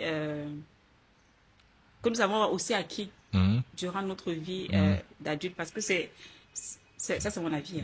C'est que beaucoup de valeurs aujourd'hui sont bafouées. Et on arrive justement dans des situations où les personnes priorisent... Quelles valeurs sont bafouées? Les valeurs familiales, par exemple. La famille. Et quelle est la valeur dans la famille, selon toi? Quelle est la valeur? Quelle est la valeur qui est bafouée dans la famille? Non, la famille en elle-même, déjà, c'est une valeur. La famille, c'est une valeur? Pour moi, c'est une valeur. D'accord, ok. Vraiment, la famille, pour moi, déjà, en elle-même, de se dire que je veux une vie de famille. Je veux ceci pour ma famille, je veux cela pour ma famille. Parce que je veux que ma famille soit épanouie. La famille, pour moi, c'est le principe numéro 1 de la vie. Et donc, du coup, aujourd'hui, on a des personnes, malheureusement, qui s'engagent dans des relations sans éducation. Je crois qu'aujourd'hui, on devrait faire une éducation au mariage, avant, ou alors aux relations globalement. Moi, je pense, pour moi, Yannick. Parce que beaucoup entrent là, sans aucune connaissance, sans prérequis. Oui. Et ils se retrouvent justement, ayant tellement regardé les novellas dont on parlait tout à l'heure, ils ont une perception, une image de ce que cela devrait être, de comment cela devrait marcher. Et quand ils arrivent là et qu'ils se rendent compte que ce n'est pas ça, comme effectivement on est dans une société où on clique, on passe au prochain, next. Tu vois un peu, c'est plus facile de dire vraiment next, ne me casse pas la tête. Sauf que tu passes ta vie à dire next, parce que personne n'est parfait. Parce que toutes les relations que tu dois avoir, toutes choses que tu dois avoir dans ta vie de toute façon, tu dois la construire et travailler pour ça. Rien ne s'acquiert que par magie. Donc non, c'est pas possible. Et donc c'est ça, en fait, c'est une des valeurs qu'il faut apprendre aux enfants, la valeur du travail, en fait. La valeur de l'engagement. Ce sont des valeurs aujourd'hui qui sont bafouées. Les enfants veulent, ah non, moi je ne veux pas travailler, je vais faire des vidéos sur TikTok. Sauf qu'il faut même leur faire comprendre que même faire les vidéos sur TikTok, c'est du travail. C'est le travail. Même se mettre à la rue, c'est le travail. Ouais. Même se mettre là dehors, il faut que tu ailles chercher ta tenue, il faut que tu prennes il faut que tu te maquilles, il faut que tu cibles les bons clients qui vont passer. Il faut que tu aies le courage d'aller avec un inconnu, donc avec les risques que cela. C'est le travail.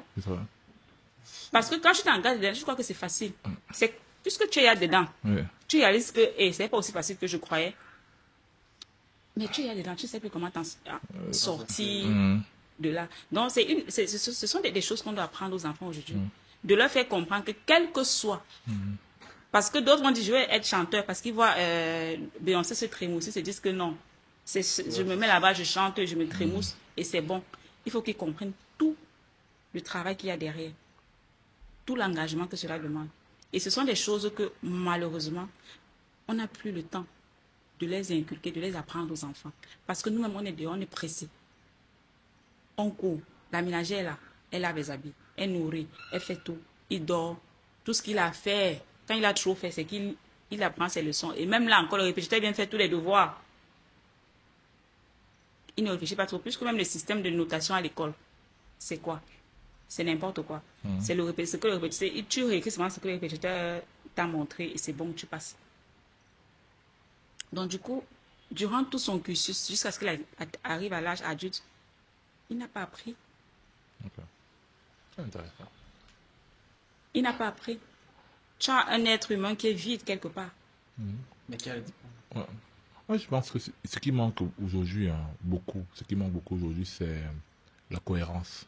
Je pense qu'on était dans l'année 60, 70, l'année 20, l'année 30. Les gens n'avaient pas beaucoup d'options. C'est comme si les gens étaient dans un magasin, il y avait deux, trois choses à choisir. Tu vois ce que je veux dire? Donc c'est facile de choisir un truc et de s'y conformer. Et même si tu n'aimais pas forcément ça, c'est que ça qu'il y avait. Tu prends ça, tu fais ta vie avec. Tu vois ce que je veux dire? Aujourd'hui, dans ce même magasin-là, il y a 250 000 choses. Et on te montre aussi les choses qu'il y a dans d'autres magasins. Alors que je suis seulement dans le magasin. Tu vois ce que je veux dire? Je sais pas si je prends ça, si je prends ça. Est-ce que ce qui est là-bas, quand ça va arriver, je vais pas voir. Et on se retrouve avec des gens qui surestiment la pertinence des sentiments. C'est-à-dire que, genre, moi, je crois que, et je vais pas me faire des amis avec ça, que je pense qu'aujourd'hui, les valeurs féminines, ce qu'on dit les valeurs féminines aujourd'hui, c'est-à-dire que le sentimentalisme, machin, etc., prennent le dessus sur ce qui est important, qui est la question du devoir. Tu vois, c'est-à-dire que souvent, on ne fait pas quelque chose parce que on aime ça. Ben parce que, tu vois ce que je veux dire? On fait quelque chose parce qu'on doit. Tu vois? Et c'est quelque chose qui manque de plus en plus dans les éducations. Voilà. Les hommes dont elle parle, ils ont fait les choses parce qu'ils devaient. Tu vois, c'est-à-dire que je n'ai pas parlé à l'école parce que je dois. Et quand je pars à l'école, là, je dois avec notre parce que ma mère attend ça. Tu vois ce que je veux dire? Et ils ont mis tout l'argent sur moi. On n'est pas là pour, c'est pas la blague. Tu vois ce que je veux dire? Et c'est ça là qui manque. Tu vois? Et c'est ça là qui manque de plus en plus. C'est-à-dire que les gens font les choses, peut faire ceci, mais bon, ça manque peut faire ça. Ça manque chez tout le monde. Oui, non, j'ai encore pas chez nous. Ça manque chez tout le monde. Ma fille revient de l'école, elle est première, et dans les commentaires, elle me dit que sa copine lui a dit que quand elle a même 13 de moyenne, son papa lui achète un cadeau et tout. Que quand je lui ai dit que moi, je n'ai rien là, elle était surprise que maman, ta vie est compliquée. Je lui ai rappelé que j'ai le droit. J'ai le devoir, autant pour moi, j'ai le devoir de te payer l'école, de t'habiller, de te faire manger. Toi, tu as le devoir de me ramener les bonnes notes. Chacun fait sa part. D'accord. Est-ce que toi, tu me donnes les cadeaux quand tu t'achètes les vêtements ou les chaussures? Je reçois un cadeau de ta part. Non. Ok. Pourquoi tu dois recevoir un cadeau? Parce que tu as ramené une bonne note. C'est ton devoir. C'est ce que tu as fait. Nous-mêmes, déjà, les parents, qu'est-ce qu'on fait? Qu'est-ce qu'on met dans la balance? Moi, je pense à comment chez nous, là. C'est nous. Justement, ça commence déjà chez nous. On est au jeunesse. Un jour, j'ai demandé à quelqu'un que j'ai dit, hein, nos parents nous ont trop maltraités ou quoi. Parce que la façon dont aujourd'hui on éduque les enfants, en leur accordant tellement de facilité, je ne comprends pas. Je comprends effectivement qu'à un moment, quand j'essaie d'échanger avec certains parents, je comprends que certains parents sont dans une dépendance affective, dans un manque beaucoup, dans un manque affectif criard.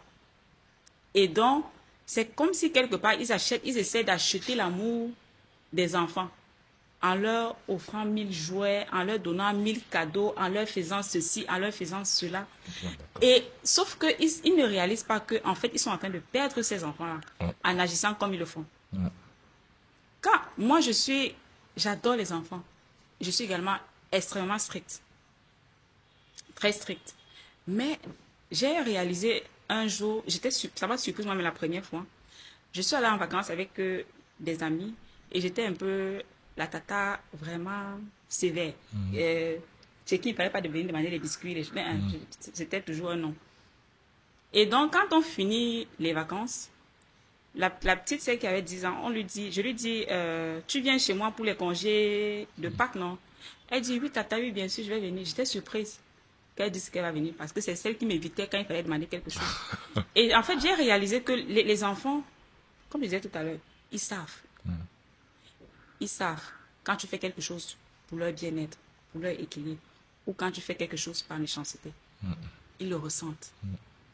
Et donc, quel que soit l'enfant, moi, quel que soit l'enfant que je rencontre, que ce soit les miens ou pas, même en route, si tu fais quelque chose qui n'est pas correct, je te remets. Mais quel que soit l'enfant, justement, avec qui je vais me montrer strict, la minute d'après, il va venir m'embrasser. Parce qu'ils comprennent, en fait. On a tendance à les traiter vraiment comme je sais pas, les enfants sont des êtres humains à part entière. Ils comprennent toutes les situations. Tout. Tu n'as pas besoin de lui acheter 1000 choses pour qu'il sache que tu l'aimes. Tu n'as pas besoin de ça. Parce que ton cœur, de toutes les façons, lui parle. De façon tellement naturelle. Tout ce que tu as fait, c'est d'être correct avec lui. De faire ce qui doit être fait. C'est ce dont il a besoin. Et il comprend. Il le comprend que c'est ce dont il a besoin. Et il agit en conséquence.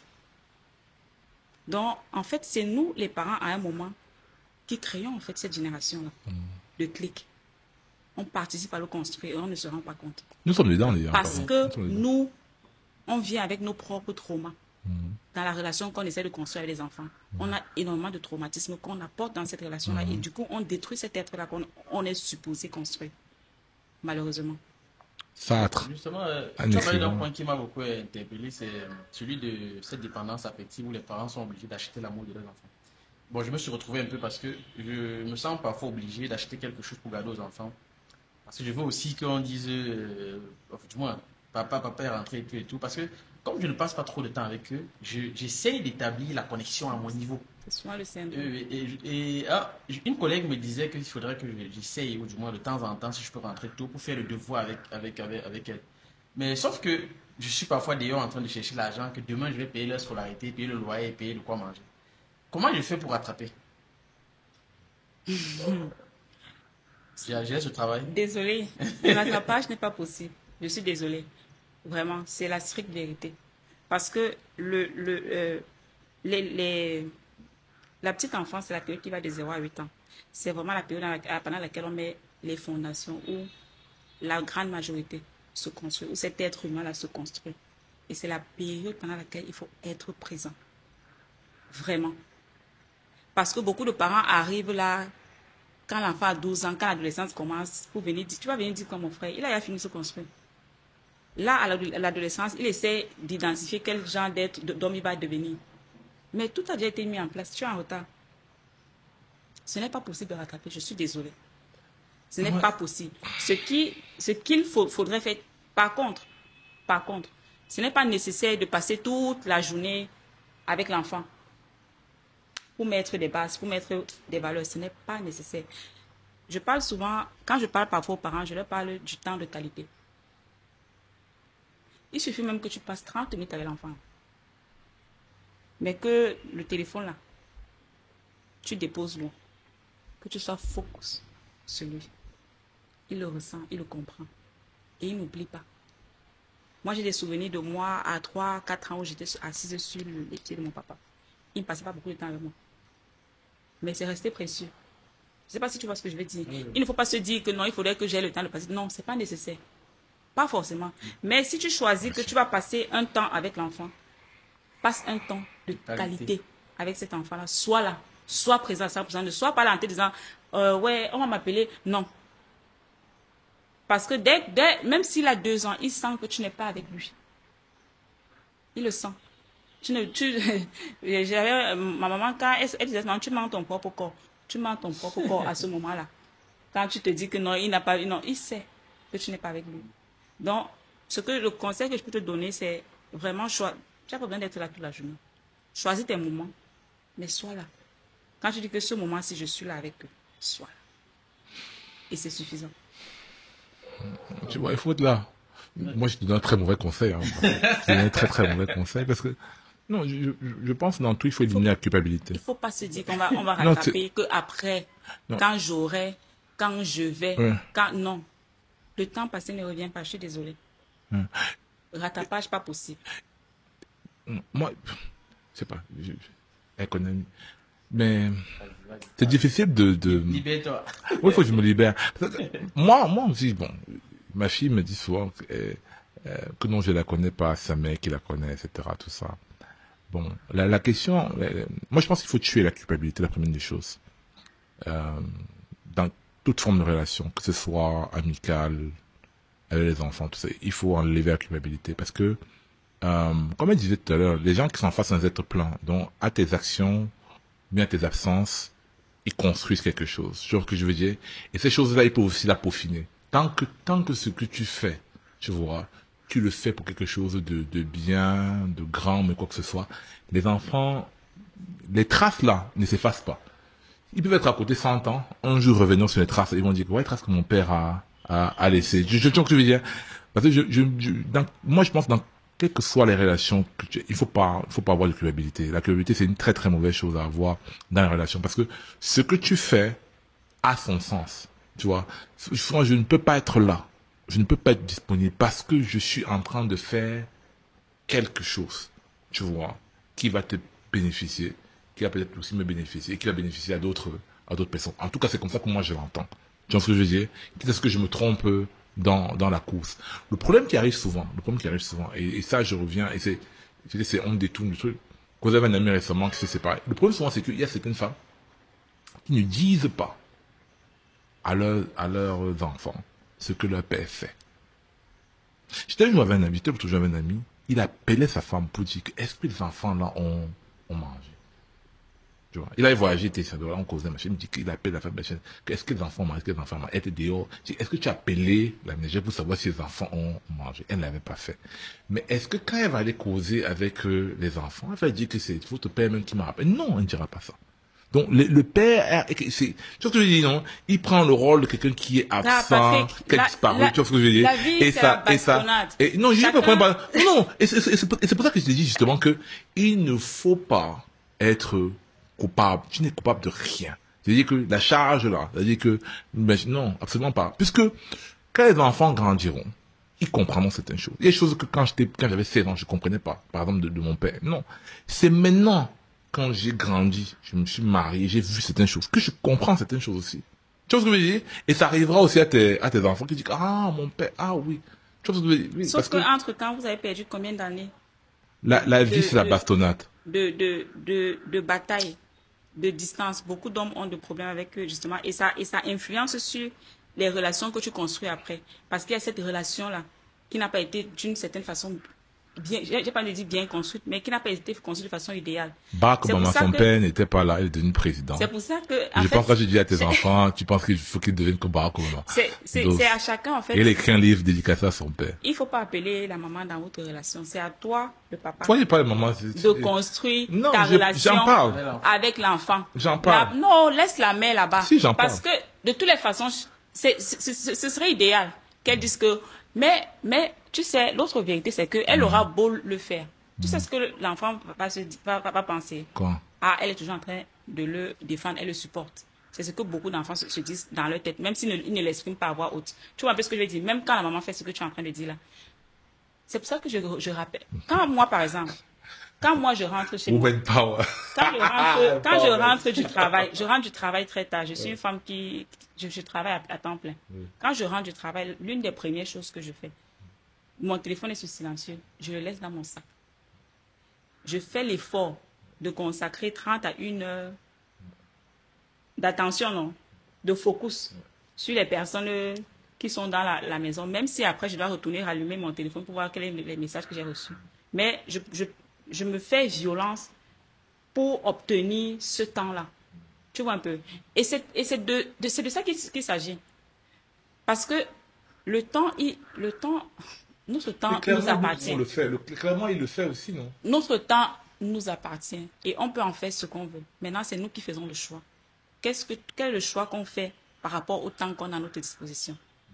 Il est possible de faire un choix. Quel est celui qu'on fait? Parce que tu auras beau dire, il va comprendre que je fais ça pour lui. Sauf qu'à l'instant là, il ne voit pas ça. C'est un enfant. Il a besoin de tes inputs pour se construire en tant qu'adulte.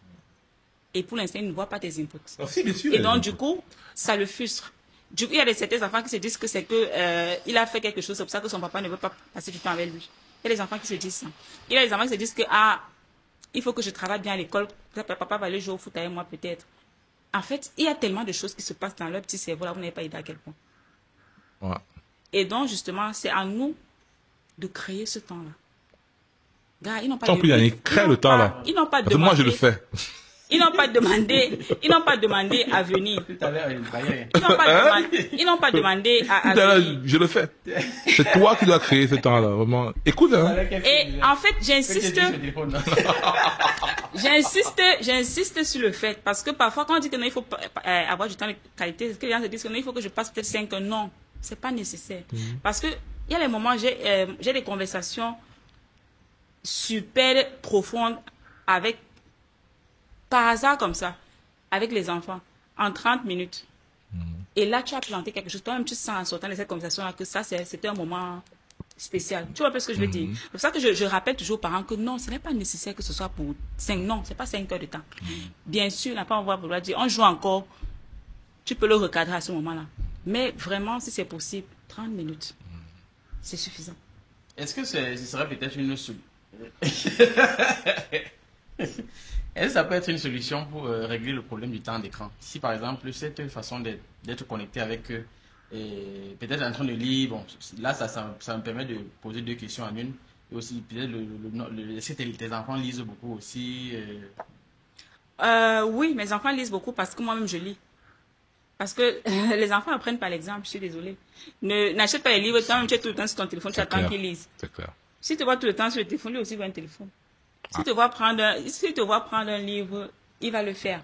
Donc, tu auras beau acheter. Tu sais quoi? Il va ma fille et lui acheter un téléphone. Mais oui, parce qu'elle te voit sur le téléphone. Mais aussi la pression des enfants à l'école. Hein. Tu auras beau acheter 1000 livres à l'enfant. Si l'enfant ne te voit jamais, regarde, lisez mes magazines. Si l'enfant ne te voit jamais tenir quelque chose, même le journal, prenez que l'enfant vous voit aussi quand même de temps en temps en train de feuilleter quelque chose. Mon fils de 2 ans, quand je me couche, parce que j'ai cette routine-là, quand je vais au lit, j'ai pas le temps pour lire. Hein. Quand je dis je lis beaucoup, c'est pas parce que j'ai trop le temps. Une connaissance en commune, même c'est lui qui m'a fait retourner à la lecture parce que j'ai passé beaucoup de temps sans lire. J'ai 5 minutes peut-être par jour. Hein. Je prends mon livre, c'est toujours posé à mon chevet. Je prends le livre, Il y a des beaux statuts en passant. Je conseille à tout le monde sa page. Je ne sais pas si tout le monde peut avoir accès à ça, mais c'est très beau. Donc, je consacre 5 minutes. Parfois, je vais lire Parfois, je suis tellement fatiguée, je réussis seulement à lire une page, 1 ou 2, et je suis déjà partie. Il y a des jours où je vais réussir à lire peut-être même pendant 30 minutes tellement. Là, ce jour-là, je suis plus fit ou bien que c'est plus passionnant cette partie que je suis en train de lire. Donc, c'est simplement instaurer des routines. Je veux dire, je me suis décidé à un moment, au lieu de prendre le téléphone au moment où je vais au lit, je préfère prendre un livre. Ouais. Par exemple. Donc, comme je disais tout à l'heure, mon fils de 2 ans, quand je me couche, je prends mon livre. Lui aussi, il a repéré un livre, parce que j'ai en général 2, 3 livres à mon chevet. Lui-même, il prend sa paille, il vient s'asseoir, il tourne. Donc, pendant que je lis, lui aussi tourne sa paille. Peut-être j'ai eu des très mauvais exemples. J'ai grandi dans un endroit où, bon, La majeure partie des gens dans notre zone sont divorcés. Et c'est pas ça le problème. Il y avait une dame là. Peut-être qu'il ne faut pas que je parle d'elle. Peut-être qu'ils vont se reconnaître. Ça sert à rien. Non. Elle est très... Là, tu nous mets de l'eau. Elle était enseignante, oui. Elle a tenu même les premiers enfants de la République. Donc, et elle était très veuve, assez jeune. Elle était veuve, assez jeune. Et elle a tenu... Comment on peut être très veuve? Elle était veuve, assez jeune. Okay. Elle était veuve, assez jeune. Et peut-être trop de destruction. Elle élevait des garçons avec qui on a grandi. Et les enfants étaient très dans les clous. C'est-à-dire que faut faire ceci, machin, etc. Tout ça. Vraiment, moi, je tire le chapeau, tu vois. Mais dans l'âge adulte, tous sont craqués.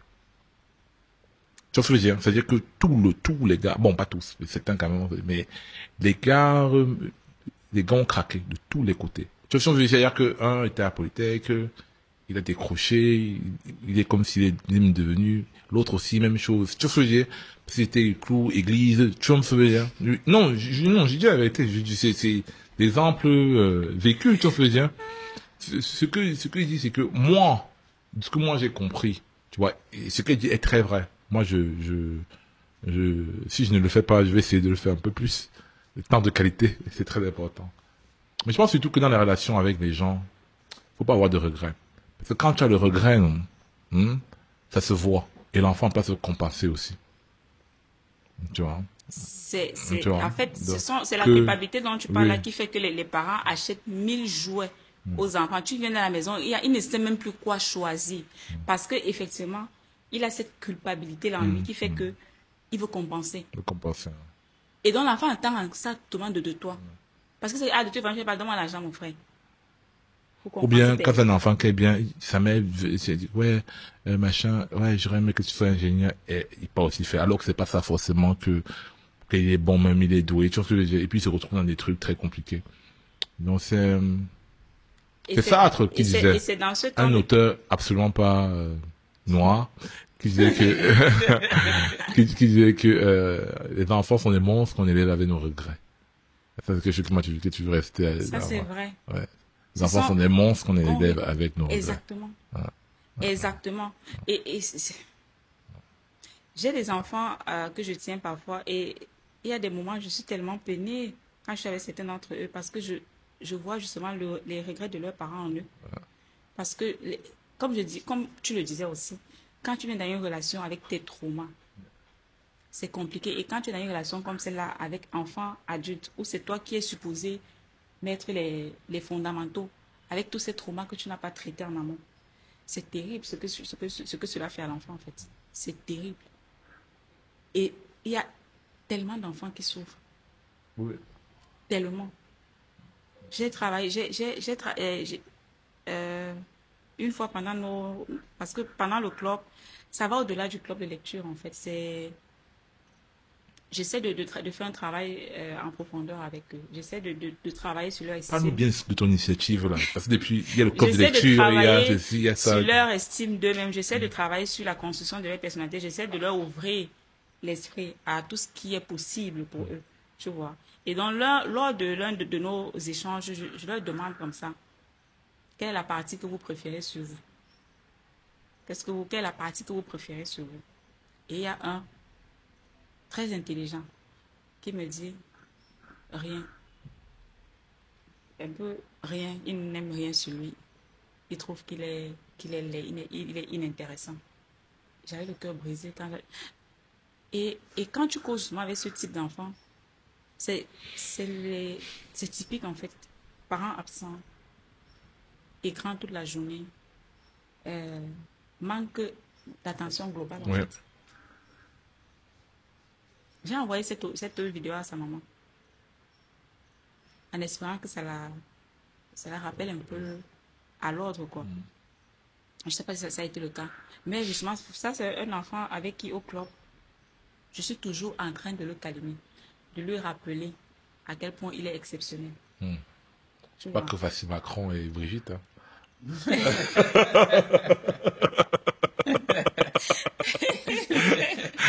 Non, je suis mariée et heureuse en ménage. Et elle était mariée. Elle était mariée. Ouais. Je suis heureuse en ménage. Elle était heureuse en ménage. Elle rappelle qu'elle était mariée. Elle était mariée. Donc, je suis toujours en train... Et Il pour faut moi, tu as repéré un manquement, tu essayes de combler. j'essaie d'apporter... Je ne peux pas dire combler. J'essaie d'apporter ma part, en fait. Parce que ce n'est pas possible. On ne peut pas... La place du parent dans l'éducation de l'enfant est extrêmement importante. Extrêmement. À l'extérieur, oui, je peux apporter. Je peux essayer d'apporter ma part de contribution. Mais le gros du rôle, je vais toujours rappeler ça aux parents. C'est vous le premier modèle de vos enfants. C'est vous qui les regardez. C'est de vous dont ils ont besoin. Pas de la ménagère, même si elle est bonne n'importe comment, même si elle fait les meilleurs repas. Essayez de temps en temps de préparer la nourriture pour vos enfants. Même une fois par semaine en passant. Que l'enfant mange votre nourriture. Parce que l'amour, l'énergie que vous mettez dans la nourriture que vous préparez pour Plus votre fort, enfant s'il te plaît. est complètement différent de ce que... Et aussi pour vos maris.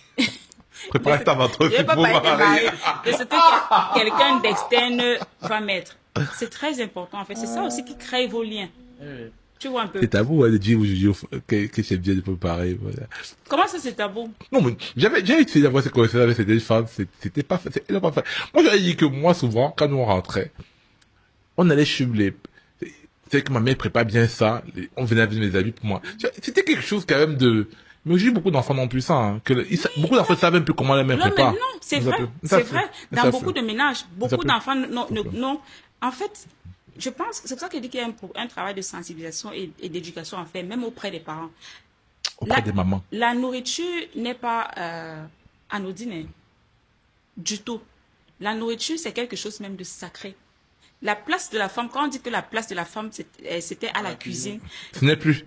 Bon, quand on dit, ce n'était pas lié au fait qu'on la cantonnait à la cuisine, en fait. Ce sont les femmes qui découvrent l'agriculture dans les temps anciens.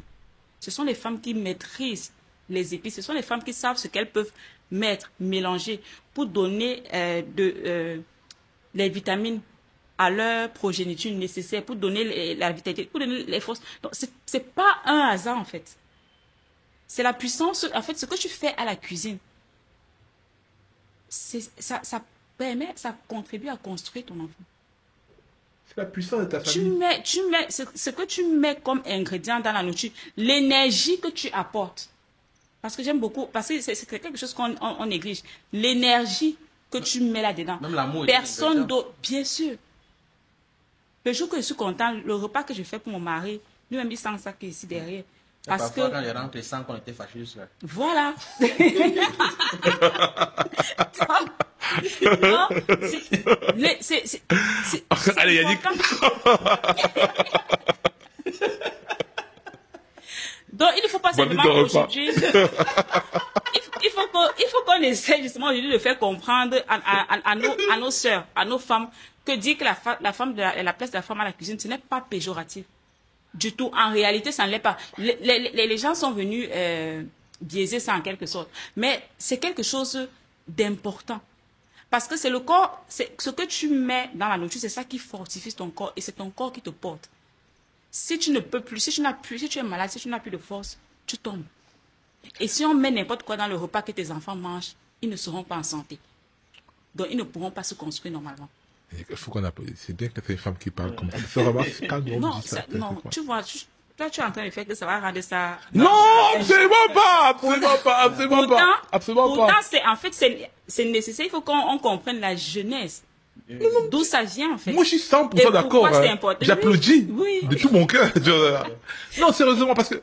Moi-même, je ne prépare pas tous les jours.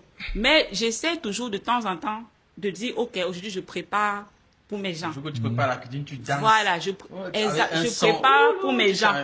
Tu vois un peu. Et c'est ce que... C'est vrai, on n'a plus le temps. C'est vrai que le travail, c'est vrai que... Mais je pense que il est toujours possible pour nous de créer du temps pour les choses importantes. Ça demande du sacrifice. Ça demande un sacrifice. Rien de bien et de durable ne s'acquiert voilà, comme ça. Parfois, il faut se sacrifier pour les choses qui sont importantes. Et si vous dites que vos enfants sont importants pour vous, parfois, justement, il faut faire le sacrifice nécessaire dans ce sens-là. Non, qu'est-ce qu'on peut dire? Ce n'est que Amen. On peut dire qu'Amen. Non, sérieusement, on peut dire Amen pour ceux qui sont les... Non, ça n'a rien de sexiste. Hein. Non. Aujourd'hui, il faut quand même avouer quand même des faits. C'est que voilà, le déraillement de la famille, de l'éducation, tout ça, bon, ça vient quand même un peu des nouveaux droits acquis par les femmes. Mais n'embrayons pas là-dedans. Je veux pas dire. Ça ne sort pas de nulle part non plus, parce que des femmes d'aujourd'hui sont des enfants d'hier qui ont vu leur mère être maltraitée dans les foyers et qui ont grandi avec l'idée selon laquelle je ne veux pas souffrir comme ma mère. Je veux gagner mon propre argent. Et voilà où on en est aujourd'hui. Donc, c'est une responsabilité partagée et c'est à nous de nous construire aujourd'hui ensemble. C'est à toi aussi, en tant qu'homme, de dire à ta femme, je suis là. Moi, je pense que le même phénomène, je pense qu'on a fait, vraiment, est-ce que je refuse de me toucher de manière un peu, c'est la sélection adverse. C'est-à-dire que c'est, comme ce qui se passe aujourd'hui avec les influenceurs, on a l'impression que, tu vois, il y a un discours aujourd'hui sur les réseaux sociaux, par exemple, que, les gars dérangent, si un gars te dérange, si un gars ne paye pas, si un gars ne donne pas l'argent, parce que, en fait, ce sont les femmes déçues, maltraitées, qui ont le plus intérêt à prendre le micro et parler. Ceux qui sont bien ne parlent pas, puisqu'elles vivent bien la vie. Tu vois ce que je veux dire? Donc, on est une majorité silencieuse face à une minorité bruyante. Et ça a déjà eu aussi lieu avant. Les femmes qui parlent, je dis que la majeure partie de foyers, hein, même à l'époque de nos parents, ça se passait bien. La majeure partie. Maintenant, les femmes qui étaient dans les ONG, c'est qui poussait le message? Donc, machin. Je vais pas dire, on brutalisait les femmes, mais on brutalise encore les femmes jusqu'à aujourd'hui, puisqu'on voit ça tous les jours, machin, etc. Mais je dis que ça reste la minorité. Ça reste la minorité. Ça reste la minorité. J'ai pas fait les statistiques, donc je sais pas. Ça reste la minorité. Ça reste la minorité. Bon, maintenant, on peut détailler. Maintenant, moi, la question que je voulais poser, c'était par rapport aux enseignants. Vraiment, c'est ça que je voulais dire. Aujourd'hui, quand même, le rôle des enseignants a, comment je peux dire ça? Moi, j'ai dit, une fois de plus encore, que les écoles sont devenues des galeries. Non, même pas des galeries. Oui. C'est-à-dire que c'est-à-dire que des galeries de luxe. Des hôtels. Moi, je dirais plus des hôtels. C'est-à-dire que les KPI, ou bien les points de performance d'une école aujourd'hui, dans nos villes, c'est la Douala, etc., c'est comme si, quand un parent regarde l'école aujourd'hui, il regarde les mêmes éléments qu'on regarderait pour un hôtel. Est-ce qu'il y a la clim? Est-ce que le bâtiment est beau? On regarde pas le salaire des enseignants. Non, on regarde pas le salaire des enseignants. On regarde pas le niveau des enseignants. Non, mais je te dis, les bâtiments sont comment? Les trucs sont comment? Les trucs sont quoi? Et puis, ce qui gère ça? Les Russes? Les Français? Un peu comme un hôtel. C'est-à-dire que qui gère l'hôtel? Est-ce que c'est une chaîne? Est-ce que c'est les mêmes? C'est arrivé à deux secteurs dans notre pays. C'est arrivé à l'enseignement et c'est arrivé aussi à la médecine, c'est-à-dire aux cliniques. On a aussi les cliniques de la même manière. Est-ce qu'il y a la clim? C'est bien bâti? Est-ce que on dit pas que les gars là, les médecins là, est-ce qu'ils partent en recyclage? Est-ce qu'ils partent en recyclage? Et qu'ils sont bien payés? Est-ce que les heures supplémentaires sont payées? Comment est-ce qu'on les recrute? Quand il y a un problème, est-ce qu'on les sanctionne? Tu vois que je veux dire, on regarde pas ça. On regarde le bâtiment, tu vois ce que je veux dire? Et c'est la même chose qui se passe avec l'école. Et l'effet de ça, c'est que tu as des enseignants aujourd'hui, je sais pas, tu me dis, moi j'ai vu en tout cas, là où ma fille fréquente, qui ont peur des enfants. C'est terrible. Il regarde l'enfant, il dit que, ici là, moi, je ne veux pas les problèmes, donc. La raison pour laquelle. Depuis que ça fait sec, tu arrives dans maman, il n'y a pas de problème, non, mais c'est vrai. C'est la raison pour laquelle, à la rentrée, les enseignants, ils ont toujours une fiche qu'ils appellent fiche d'identification. Donc, à partir de ça, ils savent que bon, telle fille, ou du moins tel élève, son père est telle chose, sa mère est telle chose. Ah bon, hein? Et du coup, oui, bon, je vais faire plus attention avec. Il y a des enfants qui en grondent, ils grondent avec tellement d'autorité, parce que bon, son père en fait quoi. Mais bon, quand c'est le fils d'un sous-préfet, quand même, quand tu grondes, c'est avec aussi un peu de. Et justement, à ce moment-là, c'est la faute au sous-préfet. Oui, bon, parce que effectivement, le sous-préfet, quand son enfant va venir dire qu'on m'a grondé, il va débarquer à l'école. Et mettre l'enseignant à genoux. Sauf que tout le monde a sa part de responsabilité, parce que même les enseignants, j'ai eu un cas il n'y a pas longtemps, justement, dans l'école de ma fille, avec le surveillant général, qui lui a dit des choses terribles, quoi. Donc, il y a aussi une formation qu'il faut faire au niveau des enseignants, comme tu dis. Parce qu'ils ne sont même plus formés. Ils ne sont plus formés à être des pédagogues, à être des éducateurs. Ils sont formés à toucher leur salaire. Voilà, exactement. Donc, même à ce niveau-là, il y a un travail d'éducation. Vraiment, on a tellement de choses à construire. D'éducation à faire, en fait, au niveau... Et tu y crois toujours? Parce que le but de l'émission, c'est de décourager. Je te l'ai dit que... Le but de toujours décourager, effectivement. Et tu y crois toujours? Je t'ai dit que jusqu'à mon dernier souffle... Et tu y crois toujours? Je vais continuer à y croire. Tu crois en quoi, en fait? Je crois en l'homme. En l'homme, ok. Surtout au Cameroun. Au Cameroun. Moi, je pense aussi que pour ajouter un peu de l'eau à ton... Je pense que ce qu'on pourrait ajouter à l'enseignant, c'est de recruter des gens qui sont passionnés. Parce que je crois que le grand discours que tu avais au départ, c'était la passion. Parce qu'il y a des enseignants qui ne sont pas nourris par la passion, qui sont là juste pour le salaire. Et quand tu vois un enseignant qui a le salaire, moi je prends tous les exemples des enseignants de la maternelle. Je pense que ce sont les enseignants les plus passionnés. Parce que réussir à encadrer près de 50 enfants qui pleurent, chacun a sa fréquence, chacun a sa tonalité, réussir à laver les selles et tout, je pense pas qu'on puisse faire ça sans la passion, sans l'amour de l'enfant. Et je pense qu'on devrait retrouver ça au secondaire et peut-être à l'université. On a plus des salariés que les gens qui viennent travailler. Aujourd'hui, c'est compliqué à trouver justement ces passionnés-là, mais même si tu n'as pas des passionnés, n'est-ce pas? Si justement, on a éduqué, on a élevé les enfants avec tes valeurs.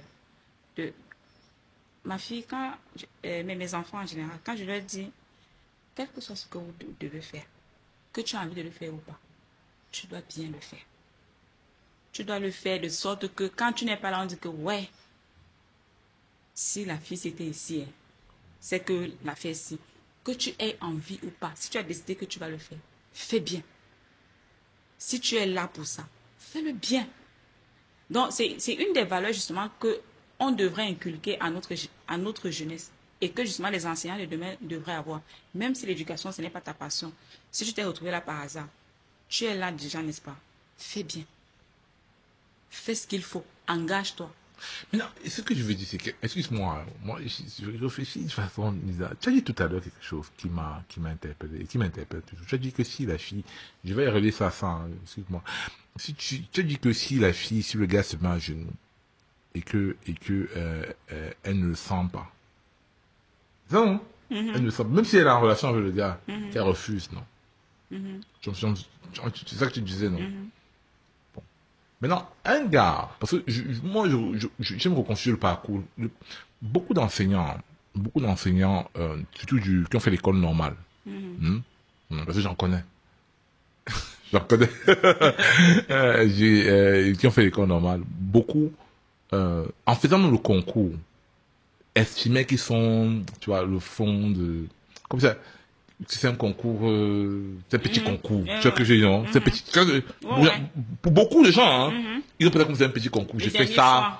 Oui, j'ai fait ça comme ça. Bon, je n'ai pas trouvé mieux que de rester en gros bien à soi. Bon, mieux je fais ça. Oui, j'ai fait un 7 ou bien. Tu vois ce que je veux dire? C'est pas le cas de tout le monde, tu vois. Mais c'est le cas de beaucoup. Parce que on est dans un pays auquel tu crois, dans lequel il n'y a pas beaucoup de travail. D'opportunités. Il n'y a pas beaucoup de travail, tu vois. Il n'y a pas beaucoup d'opportunités. Donc, tu te retrouves avec des gens qui se retrouvent, comment je dis ça? Calfeutrés, ou bien, calfeutrés entre ce qu'ils ont besoin de faire pour leur existence et leurs rêves. Parce qu'eux aussi, ils ont des rêves, hein. Tout à fait. D'autres veulent ceci, d'autres voulaient cela, d'autres voulaient cela. Et ils sont entre les deux. Et quand tu les vois, et en fait, et nos enfants sont des, voilà, les mauvais traitements sont des effets de bord. C'est-à-dire que pendant que lui est en train de préparer son truc peut-être pour aller au Canada, ou bien pour aller faire un truc, ou bien pour aller machin, etc., pour réaliser son rêve à lui, tu vois ce que je veux dire? Bah, tes enfants sont là, en train d'attendre des coups de lui. Tu vois ce que je veux dire? Et souvent, on ne peut pas faire les deux en même temps. Tu vois? Souvent, on ne peut pas faire les deux en même temps. Ah, je disais que la vie est compliquée. Non, tu vois? je suis pas d'accord. Mais je dis que factuellement, il y a beaucoup de gars qui sont, je pense que... c'est pas foncièrement mauvais, mais c'est juste qu'ils sont aussi occupés à... Non, je pense qu'il est possible... À poursuivre leurs propres rêves. Il est possible de poursuivre ses rêves et de faire ce que tu dois faire là où tu t'es engagé. Sinon, ne t'engage pas. Il veut manger. Non, mais moi, par exemple, attends, on m'a proposé. Je parle factuellement. On m'a proposé un truc. Je suis allé en fait, j'étais à raconter cette histoire, 4 jours. Tu vois, j'ai commencé en fait. C'est pas un truc pour moi. Bon, peut-être à ce moment, c'était pas un truc pour moi. J'ai fait ça un moment, j'ai vu que c'est pas un truc que tu peux faire. Mais parce que j'avais le luxe de pouvoir dire que non, tu vois ce que je dis. Mais beaucoup de gens ont besoin de. Patrick, ce que toi et moi on doit faire justement comme travail, c'est de rappeler aux gens que oui, tu as besoin de manger, oui, tu as besoin de payer ton loyer, la lumière et autres. D'accord, on est d'accord. C'est nécessaire. Parce que c'est nécessaire. Engage-toi à faire ce que tu fais bien. Pour toi, respecte-toi déjà. Parce que c'est ton image que tu vends quand je te mets devant ces enfants-là. C'est ton image aussi que tu vends. C'est le souvenir qu'ils auront de toi. En fait, ce que je dis et je répète, et je vais le répéter, dis autant de fois que tu veux qu'ils ont besoin de manger, rien ne t'empêche. Je veux dire, si c'est une valeur que tu as, qui est ancrée en toi, celle du travail, celle de bien faire chaque chose que tu dois faire. Tu le fais. Tu ne réfléchis pas. Que tu aimes ou que tu n'aimes pas. Tu aimes notre grand boxeur, non? Je vais m'arrêter là. Tu aimes notre grand boxeur, non? Qui ça? Qu'on a mis sur Cyril. Pourquoi il doit l'aimer? Donc, tu trouves qu'il ne représente pas le Cameroun? Non, quand il dit que tu aimes notre... Non, je dis seulement, non, pas l'obligation. Je dis seulement que, mais j'ai l'impression, tu n'aimes pas, tu supportes Panganou? Je l'apprécie, oui. Tu l'apprécies, n'est-ce pas? Oui. Voilà. Tu sais ce qu'il a fait avant de se retrouver dans le désert? Avant de partir dans les parties. Voilà, peut-être qu'il ne faudrait pas que tu le saches. Donc, ce que je veux dire, c'est que, attends, laisse-moi chuter. Ce que je veux dire, c'est que, souvent dans la route pour de bonnes choses, souvent les gens font des choses qui sont pas, tu vois ce que je veux dire?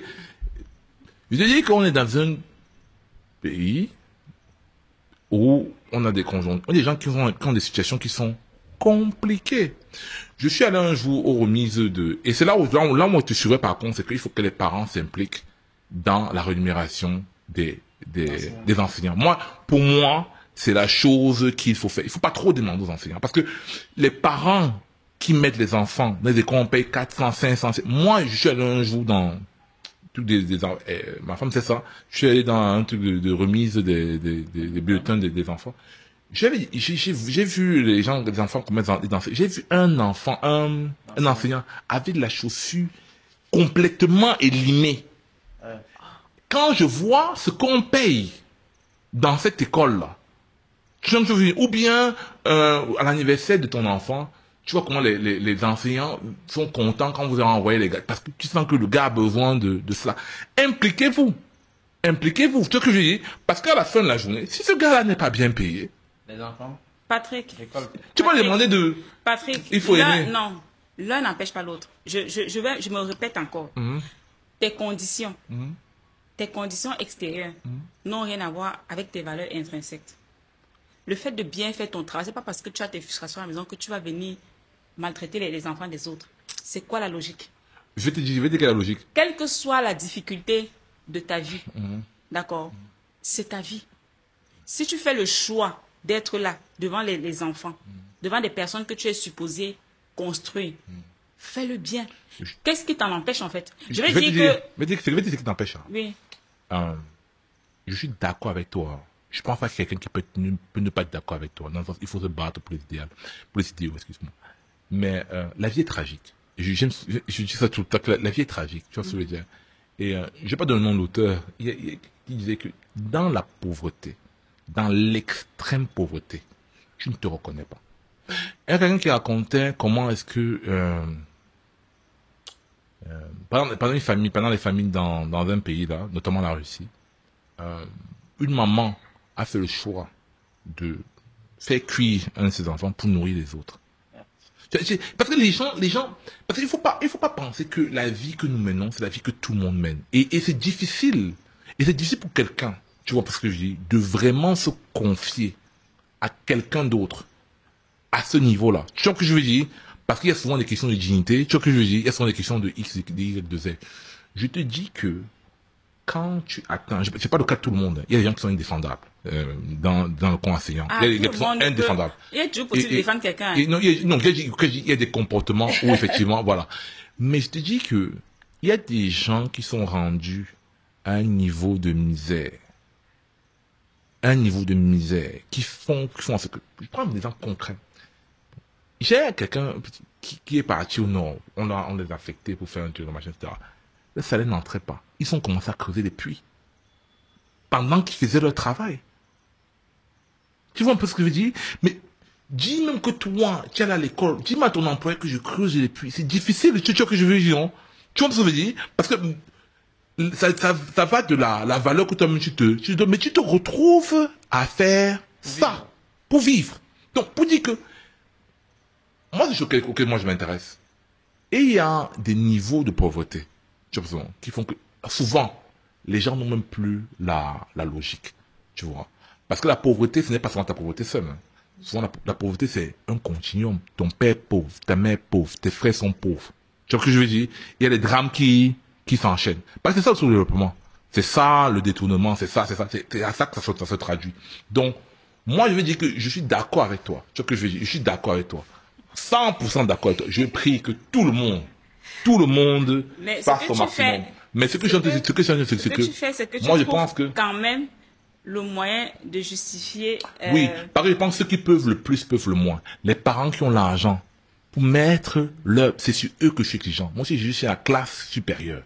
Les gens qui ont l'argent pour payer 200 000, 300 000, 400 000 pour leur enfant, qu'ils s'intéressent un peu, hein, à comment est-ce que sont rémunérés les gens qui restent avec leurs enfants. Intéressons-nous un peu. Tu sais que... Tu me dis non, moi c'est moi. Parce que qui peut le plus, peut le moins. Tu sais que de toutes les façons, je suis d'accord avec toi sur cette partie-là. Mais l'un n'empêche pas l'autre. Parce que les deux, parce que tu as les enseignants qui sont aussi très bien payés, qui foutent n'importe quoi. Où? Les enseignants sont bien payés où au Cameroun? Je sais pas. Je te demande seulement, non? Parce que moi, je me suis renseigné. Non, je sais pas. Voilà. Vraiment. Parce que moi, je sais pas. Je sais pas dans quelle moi, école. je cherchais. Hein. Je vais du principe que dans les écoles comme les écoles françaises ou les écoles américaines, russes, anglaises et tout ça qui sont partout ici au Cameroun, au moins dans ces écoles-là, il y a le minimum. Bon, voilà, dans ces écoles-là, je vais de ce principe-là. C'est vrai que je connais un enseignant dans une école en particulier. Bon, il ne donnait pas le nom de l'école. Donc, le salaire n'est pas mal non plus. Mais ce que je veux dire, c'est qu'au-delà justement du fait que l'école doit apporter sa part, je pense qu'il est important de construire déjà la personnalité de l'enfant. Je veux dire que c'est quelque chose que tu cultives en toi. La culture de l'excellence. Parce que c'est cette culture de l'excellence-là qui nous fait défaut au Cameroun. On a la culture de la médiocrité dans tout ce qu'on fait. Parce que ce soit les enseignants, que ce soit les médecins, que ce soit partout. On a chargé. Parce que la passion dont tu parles, non, c'est le rêve. La passion dont tu as parlé, c'est le rêve. La passion dont on parle, c'est le rêve. La passion, c'est un sentiment, c'est du rêve. Oui. On a chargé des gens en qui on a détruit le rêve de transmettre le rêve. Tu ne peux pas détruire le rêve dans quelqu'un et tu le charges de transmettre le rêve. C'est l'équivalent de fouetter un enfant et de l'empêcher de pleurer. Tu vois ce que je veux dire, non? C'est la même chose. Tu vois ce que je veux dire? Parce que quand tu dis qu'on a détruit le rêve. Oui, constructivement. Constructivement. C'est-à-dire que qu'est-ce qui a détruit le rêve? La notion de l'enseignant, il y a deux choses. Dans un travail, n'est-ce pas? Hein, il y a la valeur numéraire, non? Ça fait partie de ton salaire. Mais aussi, il y a la valeur symbolique qui fait partie de ton salaire. C'est-à-dire comment est-ce qu'on te considère. Exactement. Comment est-ce qu'on s'adresse à toi. C'est pour ça que je t'ai posé la question, qui a détruit le rêve? Bon, moi, en tout cas, moi, ce que je peux dire, c'est que je suis d'accord avec Patrick quand il parle des parents qui devraient avoir un droit de regard sur ce que les enseignants gagnent. Parce que, pourquoi est-ce que les enfants qu'on enseigne ne veulent plus devenir enseignants?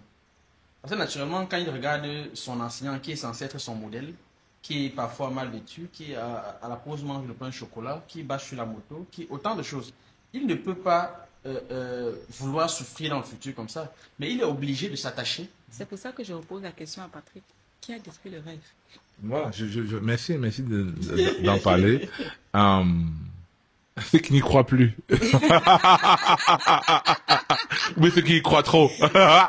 C'est la même chose. Mais parce que, en fait, les parents sont parfois les premiers à avoir détruit ce rêve-là. Parce que quelle est la valeur qu'ils donnent à un enseignant? Comment est-ce qu'ils présentent l'enseignant à leur enfant? Quelle est la perception qu'ils donnent de l'adulte, de l'aîné, des choses, des valeurs qu'on a perdues entre-temps? Parce que sur quoi est-ce qu'on place la valeur? Le Ben Sikin, la Lexus, c'est quoi la valeur d'un homme? On est d'accord, le matériel est important. Parce que si on non, dans ce sujet-là, non. On va encore retomber chez les êtres humains à jupe. Et ça va compliquer, tu vois, parce que le matériel est important, je suis d'accord. Sauf que parce que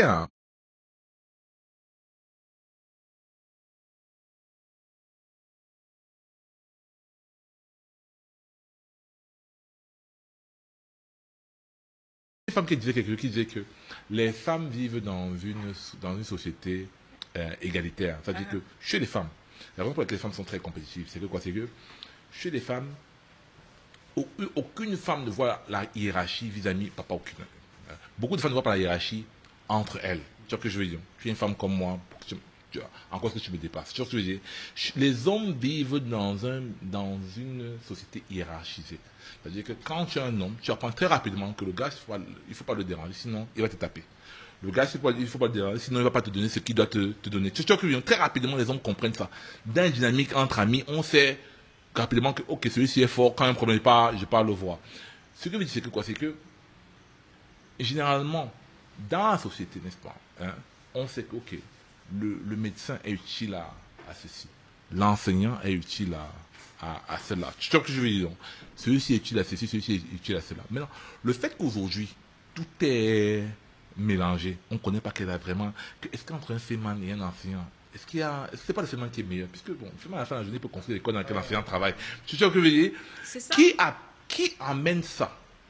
Ne dis pas que ce sont les femmes. Non, je n'ai pas parlé, j'ai dit les êtres humains à jupe. Okay. Voilà. Les êtres humains, effectivement, c'est ça en fait. C'est que on revient encore là, à la part des responsabilités des parents. C'est ça. C'est qu'on doit s'impliquer, c'est qu'on doit justement s'impliquer, c'est qu'on doit prendre le temps, c'est que nous sommes les premiers modèles de nos enfants et c'est tout ce qu'on met, c'est tout ce qu'on implante en fait. C'est ça qui fait la fondation de l'être humain, de l'adulte qui seront demain. Et s'il fallait maintenant dire un dernier mot pour ces jeunes parents qui nous regardent et qui peut-être aimeraient demain aller à l'école d'inculquer la lecture et de réduire le temps d'écran à leurs enfants. Je ne sais pas si un seul mot suffirait, mais comme je dis, je rappelle souvent aux parents, les parents sont les premiers médecins de leurs enfants. Je pense que de façon intrinsèque, on sait ce dont l'enfant a besoin, on le sait.